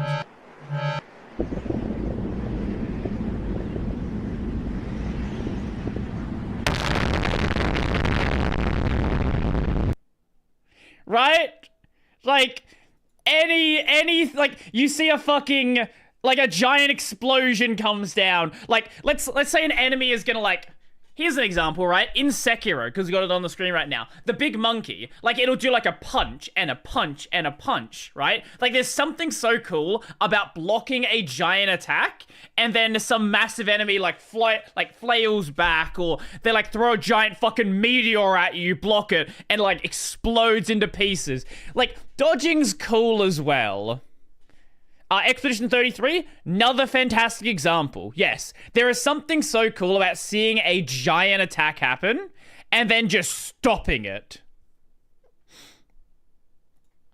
Which was saying, hey, we noticed some of you didn't take the hint with the Lord Gwyn thing, so here's an and entire that, like, game look at that. You can only win by parrying a whole bunch. But yes, I see some of you yelling it at the screen. If we're going to portion the blame and/or credit for making parrying popular, a big heap of it needs to be shoveled onto the doorstep of Batman Arkham Asylum. In contrast to Dark Souls, including parrying as part of a solid showcase of varied combat mechanics, Batman Arkham combat holds it up first and foremost as the beating heart of proceedings, no pun intended. It makes parrying very easy to grasp with generous windows and obvious icons, which did the job of making the combat very accessible, but it also doesn't feel like it's doing all the work for you. It's still an engaging challenge. I guess I never really thought of that as a parry, as more of like a counter, I guess. Because this feels more like a riposte or a counter, as opposed to just a parry, where you're just negating the damage. It's satisfying to pull off a big combo of hits, flowing from attacker to attacker, and the focus on parrying is a big part of creating that sense of flow. Arkham Combat took off because it demonstrated how parrying is the fast track to creating a thrilling sense of mastering a combat system, and it's largely thanks to flow. So you should always be at least... Imagine parrying an attack by a rock. Okay, I will show the rock. Okay. What's the boss called? Titty. That's it. Yeah. Or Tete. Tete.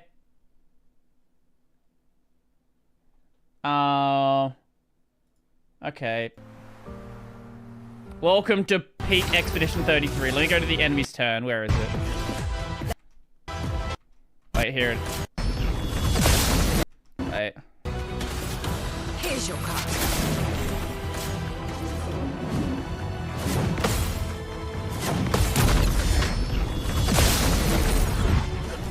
Oh, yeah, here we go.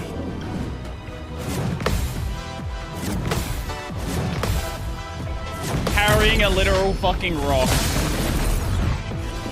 Let me explode. Let's jump ahead to the... Yeah, here we go. Do you like parries? I certainly like parries. Parrying's my favorite thing. Ready to evade.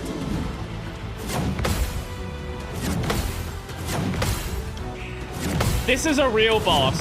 This is not a joke, by the way.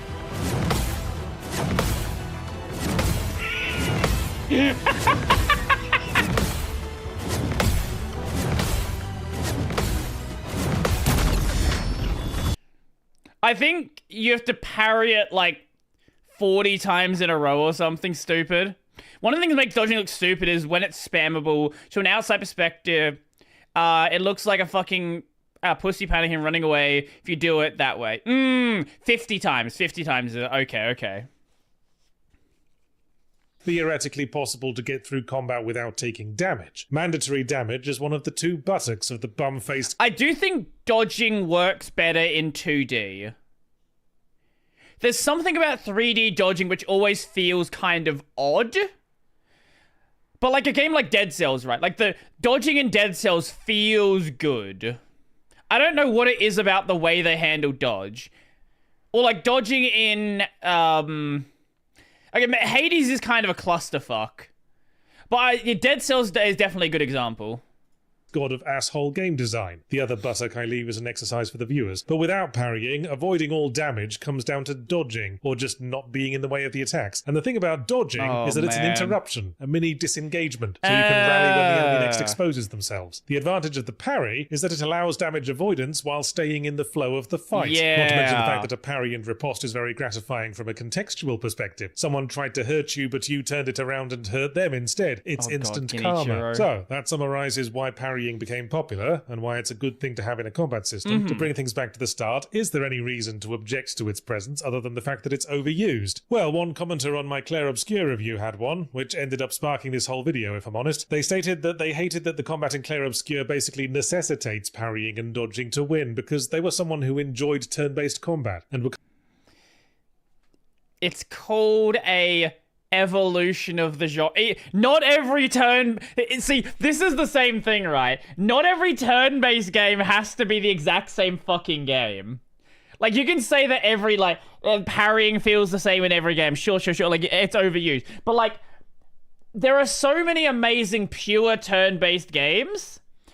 We can do something different with turn-based, right? Like, go play P3, go play Metaphor, go play FF10... Go play all of the first fucking 10 Final Fantasy games. You've probably not played them yet. Go play Dragon Quest. Like, let's actually do something different with a turn-based game. Kind of hoping this game, ostensibly featuring turn-based combat, would be about turn-based combat, i.e. thoughtfulness, preparation, and strategy, rather than a bunch of timing and reflex puzzles. And I hadn't thought of that. I'm a living-in-the-moment kind of guy, as you know. So I've always liked that Mario RPG-style reaction hit thing in turn-based combat, but I guess not everyone wants every single game to turn into timed reaction challenges like it's fucking Guitar Hero. Some people want to exercise other skills. And while parrying does create a sense of being a skillful combatant, that's not always something consistent with the desired tone. It wouldn't suit, say, a survival horror game. See, here's the thing. I'm 27. I don't have the reaction time of a fucking 16-year-old. I can't play a game that requires you to have, like, just ridiculous fucking swing around fucking, like do a 360 into another 360 into another fucking thing to hit another enemy. It's just like parrying is like it's like a pattern. I can deal with patterns. Patterns are fine. I look at someone who's really good at like Doom Eternal, I'm like, what the fuck am I looking at?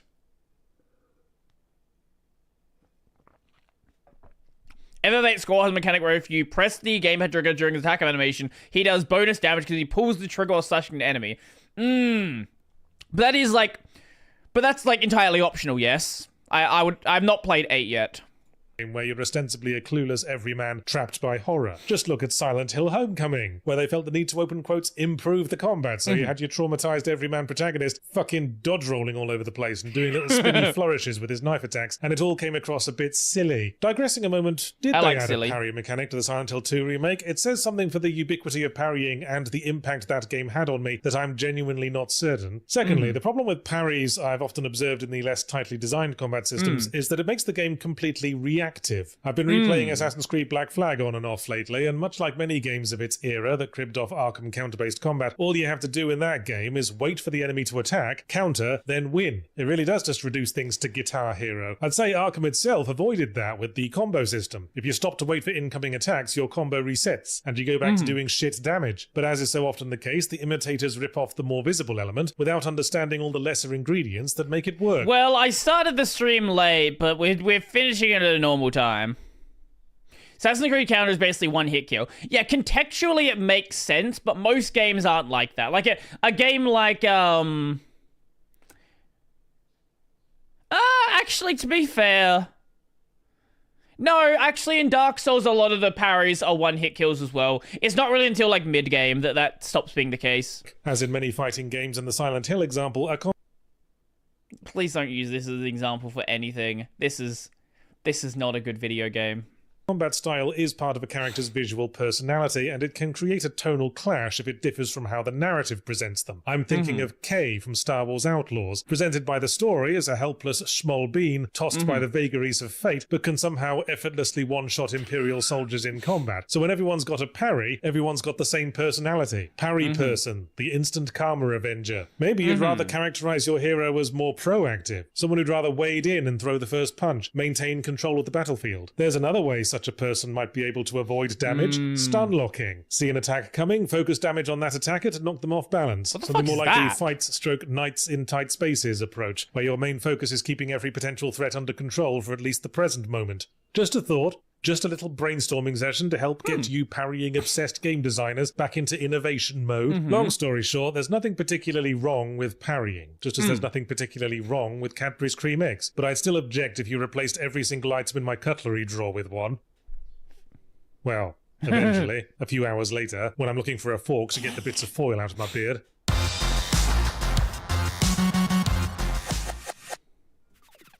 This video is brought to you by Game Maker. If you've ever wanted to get into game development, Game Maker...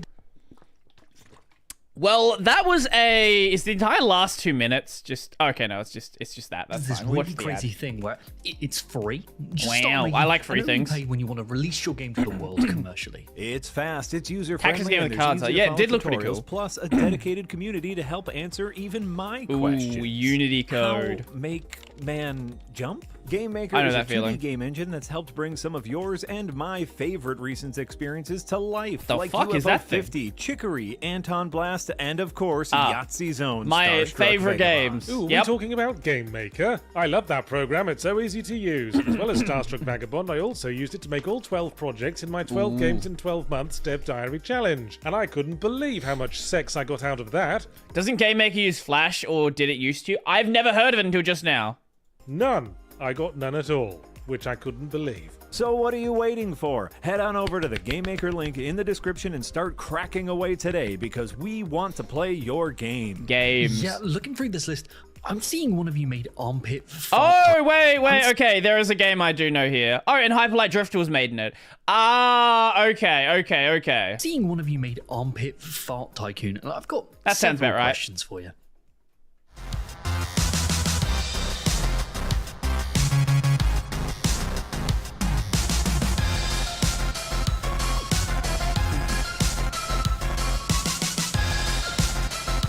That was fun. I look, as much as I do love parrying, I do agree that it is it kind of feels like every game kind of has it, and it's very much like the whole, like when okay, here's a good example. Prior to Hollow Knight, you had a lot of sort of diversity in the Metroidvania style of indie game. When Hollow Knight came out, so many games just became Hollow Knight. Now, you still do have games that are doing weird and interesting things, don't get me wrong, but so many games just did what Hollow Knight did, and only did what Hollow Knight did. Some of them did it well, right? Some of them did it really well. Hollow Knight has parry, which is basically unused by pretty much everyone. I completely forgot that it existed. I entirely forgot about that. I guess, yeah, Nine Souls did evolve on it in some way like that, because it was heavily parry focused. Whereas Hollow Knight was more about, like, positioning and dodge focused. And games like Ori, right? Like games like Ori, I think of as much as Ori 2 gets compared to to Hollow Knight, having Bash just it's such a unique way of interacting with a Metroidvania style world. And then you have things like Ender Lilies, where you just completely overhaul the way that combat works, and you make it so you can combine like 3 different abilities at once and do all this really cool stuff like that. Short clip of Hollow Knight parries. Okay.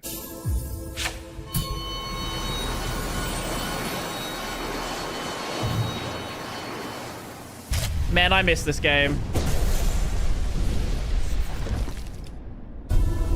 It is such a nice art style.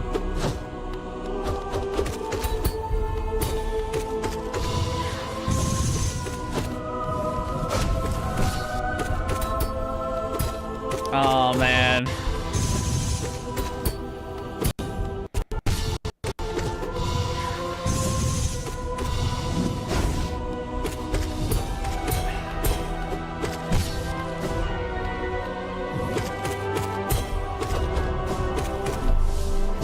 What a game this is. What a fucking game. Have you ever seen the, like, beta version of Hollow Knight and how it was just, like, it was not even remotely like what this was?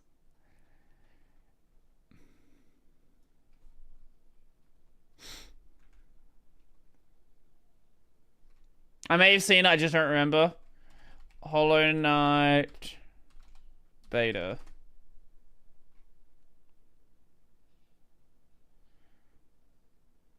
Okay, no, that's the beta where they actually established the game. There is an old version of the game where it was completely scrapped. I am not going to be able to find it now, am I? Okay, that's annoying.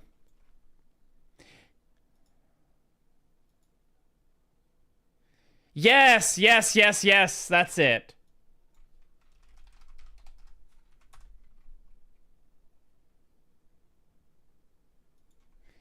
Yes, yes, yes, yes, yes, yes, that's it. Completely different style of game.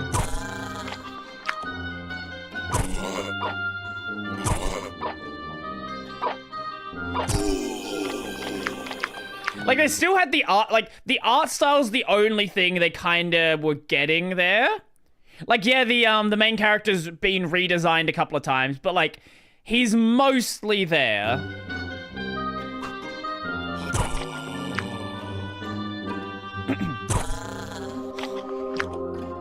The game, if this is the kind of, like, vibe they went for, the game would not have been anywhere near as popular. Oh, and they already had the... You need to constantly eat cherries, yeah.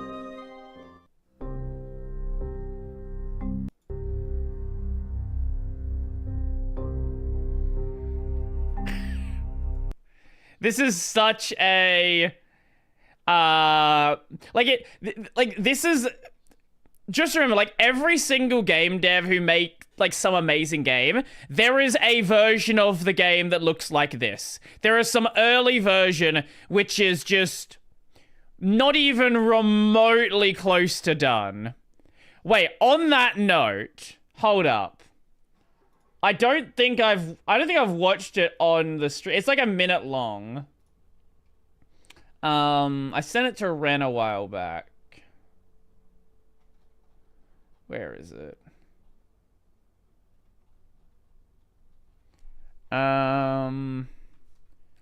Okay, maybe I sent it in the other chat.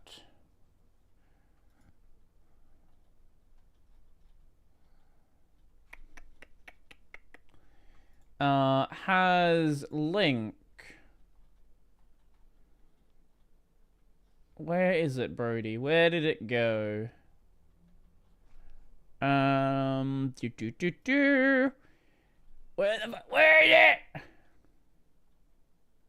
Ah, yes, here it is. Okay.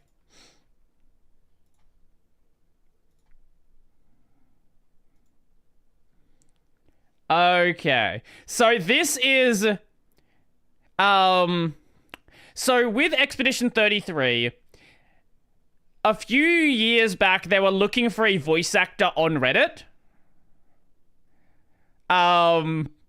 They also, when they were doing so, they had a early trailer for the game, and I watched a bit of it, but the trailer, there's just one part of the trailer which stands out quite a bit. You got a bed, Colonel? Catch you later. How did it turn to this? Did you kill them all? God awful TTS voice. How did it turn to this? How did it turn to this? Did you kill them all? To this question, I have no answer. As I clean my blade from the blood of the innocent, I wonder, is there no one left to save? At least it's not TikTok TTS, true. Turning our back to humanity as we condemn it. This was our story, the story of how we fought. How we fought. And the story of how we lost. Ooh. And also the vibe of the game was entirely different. Like, not even... They were going to make it more of like a actual high fantasy game. Yeah, Mael was also, for some reason, they used some fucking, like, Grim Reaper placeholder for her.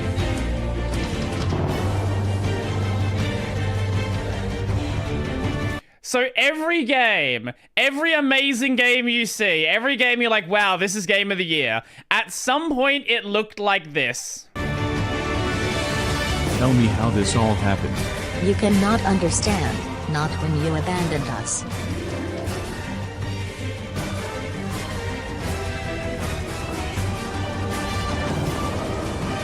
Also, they're gonna go for like a steampunk. Originally, it had a steampunk vibe, mostly because there was a lot of free steampunk assets.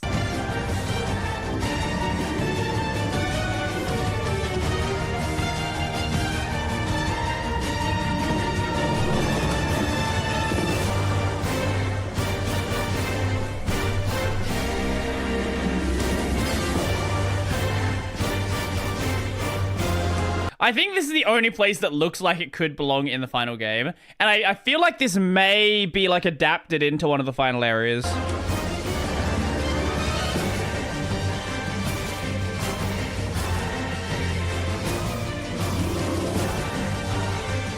I wonder if that's supposed to be the original version of the Paintress. Maybe. I know we can bring everyone back. I just know it.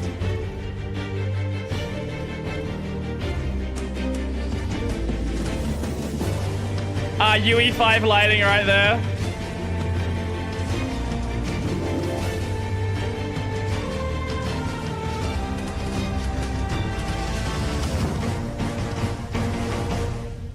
Tell me, Frey, do you know how this story ends? We lost!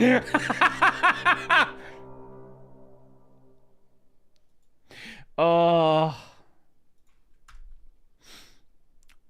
Yeah, so every amazing game out there, at some point it has an early beta, an early pre-alpha, whatever you want to call it, where it's just not at all good yet.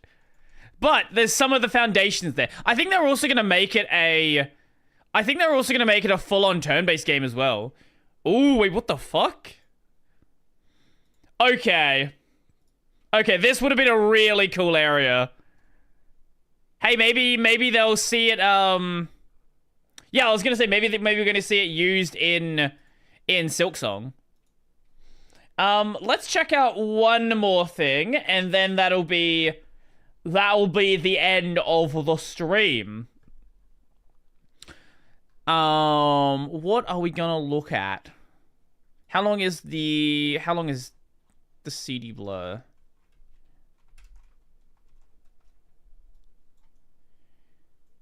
Okay, it's only 10 minutes long. I guess we can check this one out. CD blur. What a great title for a video. Oh, what is this? Sorry, what is... Let me see what this is. Hey, I'm running a sale on dishwashers. You want to buy one? Put your heads up. Shut the fuck up. Shut up. I'm running a sale on silencers too, in case you want to murder me and get away with it. Nah, we're gonna hostage you. Right. Now contact the police. Give him a phone. Oh, you need a phone? I'm actually running a sale on Nokia phones. No, I'm gonna fucking kill you. Shut up. How many of you guys see my achievement? This is a side of YouTube I've not seen in so Wow, you long. guys' aim is horrible. I'm running a sale on red dot sides for $2,000. Well, you better be running a sale on a fucking bullet in your head. Well, if you want to do the most damage to my head, I'm running a sale on hollow point bullets. Bro, you're gonna die if you don't shut the hell I up. have a sale on duct tape that would shut me up. You want to buy some? No! I need an ad. You can't do that. You can take both of those bullets for free. Sure. Sheena cleaning her shotgun. Okay, sure. Okay, I'll send the link to this in chat. There you go. Okay, let's actually go watch the final thing I was going to check out. Can I marry? I challenge the internet to unblur this heavily blurred image to reveal the secret pattern of numbers written underneath. Oh, we've seen a video on this before, I believe. And promised to... But we've not seen, you know, obviously the person who challenged them to do it. Yeah, one of the guys who solved it. Yeah. Video shout out to whoever could do it first. Many a cat girl tried, but only one actually pulled it off. Or did she? Oh? How does one bring back seemingly degraded, missing information in a picture? Is it even possible? Are the world's Japanese vloggers safe? What? For that matter, how does one blur an Is image the Japanese porn safe? in the first place? What is blur? Where am I? Images are made of pixels, which are a set of 3 color values, each of which is just a number of some range. And numbers can be altered via something philosophers call arithmetic. Math. Add an amount to all the pixels, the picture gets brighter. Subtract an amount, picture gets darker. Multiply by 2. Oh, is that how that works? Twice as bright if you're in linear gamma. Oh. Multiply by 0.4, it's darker again. I got you. But that's basic adjustments. We can do more elaborate image processing by changing the value of each pixel in a unique way based on the pixels around it, using another bunch of pixels, a pattern or function of points that are spread out. A point spread function. For example, add the values of all the immediate neighbors.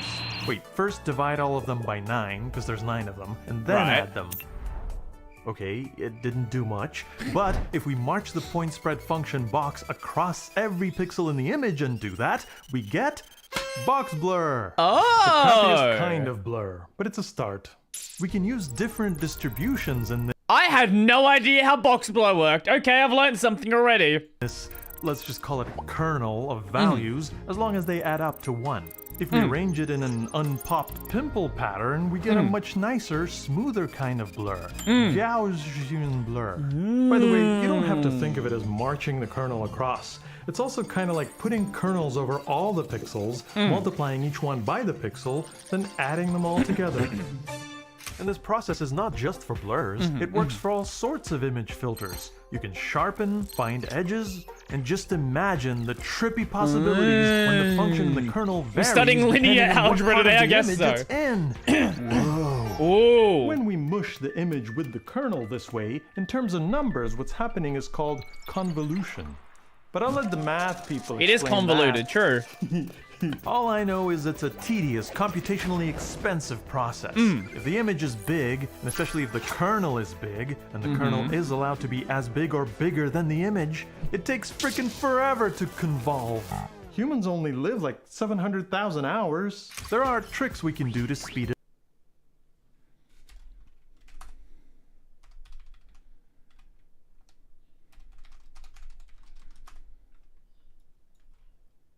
Okay.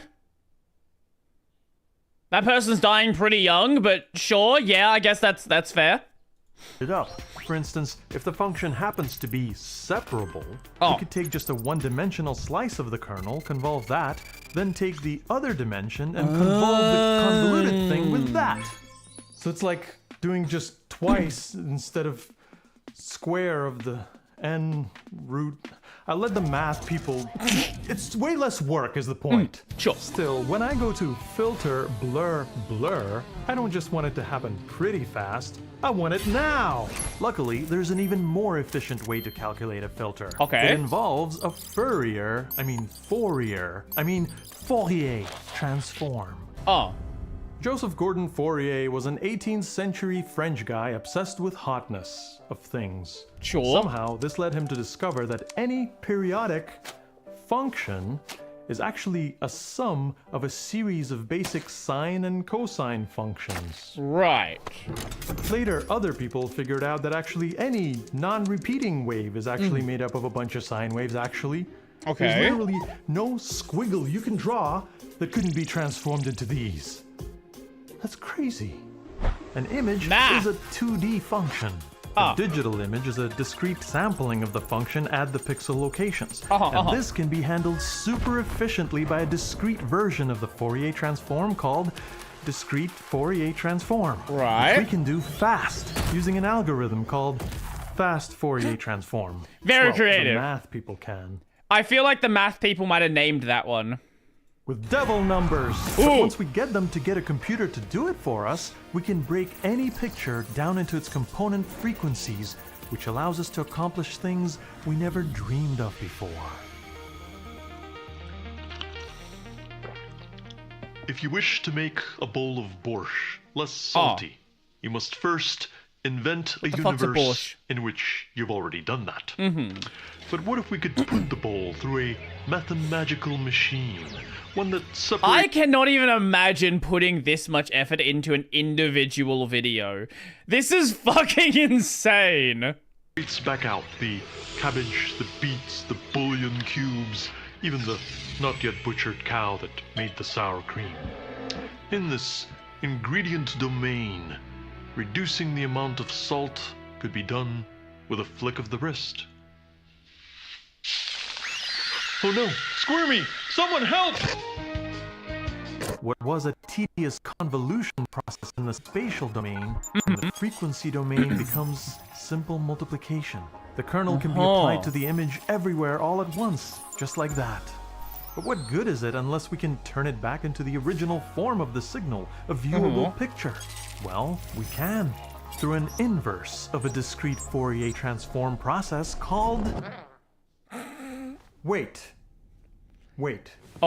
If multiplying the Fourier transform of the image by... And as always, Gauss figured it out centuries ago but didn't tell anyone. The Fourier transform of the kernel blurs the image, then wouldn't taking the Fourier transform of that blurred image and doing some hypothetical operation with the kernel that's like the opposite of multiplication undo the blur? If only there was a... Oh!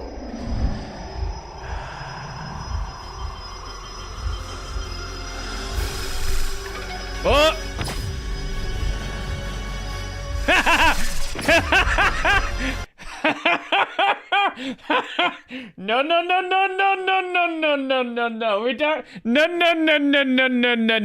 No, we don't. No, we don't do that. Stop it. Bad.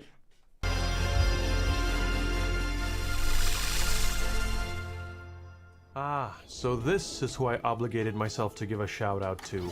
Emerson, huh? Is this look just a normal thing for this YouTuber? I'm assuming so. I've never seen the channel before. What a special kitty. They broke the mold when they made her. Oh wait, never mind. There's a bunch of them. So, did this kid just perform sophisticated image deconvolution with her bare hands? Because yes, in principle it does work the way I explained, but the reason you don't see everything getting easily unblurred all the time is because it's not that easy in practice. For one thing, you need to know the exact kernel function and its size, and the blurred image can't be altered in any way. The slightest rescaling or crop changes its relationship to the kernel and throws the whole process off. Even imperceptible tweaks to the blurred image can ruin it. The frequency domain is like an opposite world. Big, broad contrasts are barely noticeable, while tiny, subtle details are huge. Microscopic noise or compression artifacts end up massive and can overwhelm the deconvoluted image. Of course, there are mathematical approaches to tackling these challenges. There's Wiener deconvolution, which tries to cleverly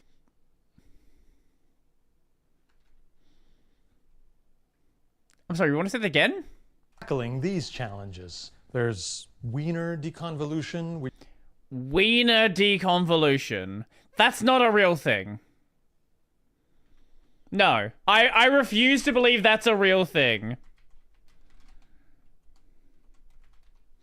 It's a real thing. Alright then. Sure. Named after Norbert Wiener. I'm sure he didn't get bullied. Which tries to cleverly attenuate the noise in the frequency domain. Oh look, it's the limit of my ability to comprehend and explain things. It actually exists right here. And if you need more, if you're so smart and have the time and energy to dive deeper, then you should have no problem continuing onward. Is this going to be an ad read? It's going to be an ad read, isn't it? Be my guest. Go frolic with your math people friends. Imagine imaginary numbers together. Good luck. For the rest of us, there's always cheating. Like what Emerson did. That's right. You can get the details on her channel, but basically, she recreated my grid of numbers pixel for pixel and used a boosted up difference mat to manually try out different digits in each spot until each blurry blob matched. Is it an extremely clever approach to this specific challenge? Yeah, but it's not unblurring. It's a reproduction based on a guess. And it was only possible because I provided every bit of helpful data. This method could never be used to unblur a unique image, like for example this. Go ahead, I dare you, internet. It's a very compromising picture and a clue to my mysterious origins. There are brilliant people out there teaching these concepts, advancing them, making free open source Never deconvolution test the software internet. while giving away files for 3D printing your own microscope at home. And I'm supposed to give a personal shout out to some Photoshop savvy furry geometry dash addict? I don't think so. If I shouted out every cat child I come across, we'd be here all day. I'd have to shout out Sonia and Weasel and Mochi and Fluffles and Phantom and Sonic and Squirrel and Sophia and Archer and Choppa and... That was a fun video. That was a fun video. I did enjoy that. Nya. What do the comments say? Wait, why is Joel Haver here? Okay, sure. Never tell me my lifespan in hours ever again. You know who Joel Haver is? I guarantee you've seen one of his videos before. This guy. Let's go popular. This guy. No prison can hold me! Adventure awaits! Huzzah! Ugh, filthy rat! You shall be... If you've not seen this video or anything Joel did, I'm very surprised. I don't know what... You don't know what that is. Did you see the video where like, he dressed up as Charlie? Joel is great. Joel is great. This I know. Okay. You should have shown... Why would I show that first when the... When the video... What? Let's see. 10 million views.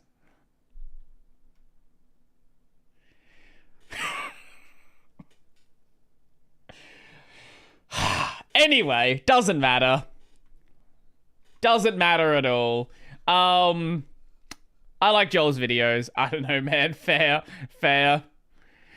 So I think that's gonna be it for today. Yeah. Next week we have more. We have more Ori. And we have more Khazan. Shipbox stream when? That is the real question. What podcast is coming out?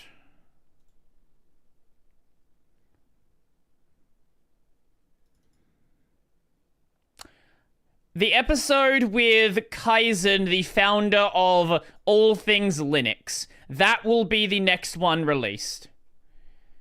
Yeah.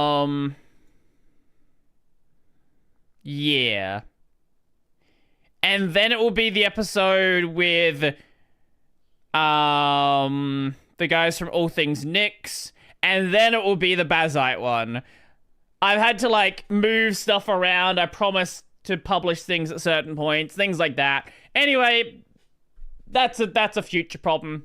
Are you gonna stream tomorrow like you said earlier? That is the plan. So yeah, that is the plan. Anyway, until then, that's gonna be it for me. Is anyone streaming right now? Let's see. No one I feel like reading into.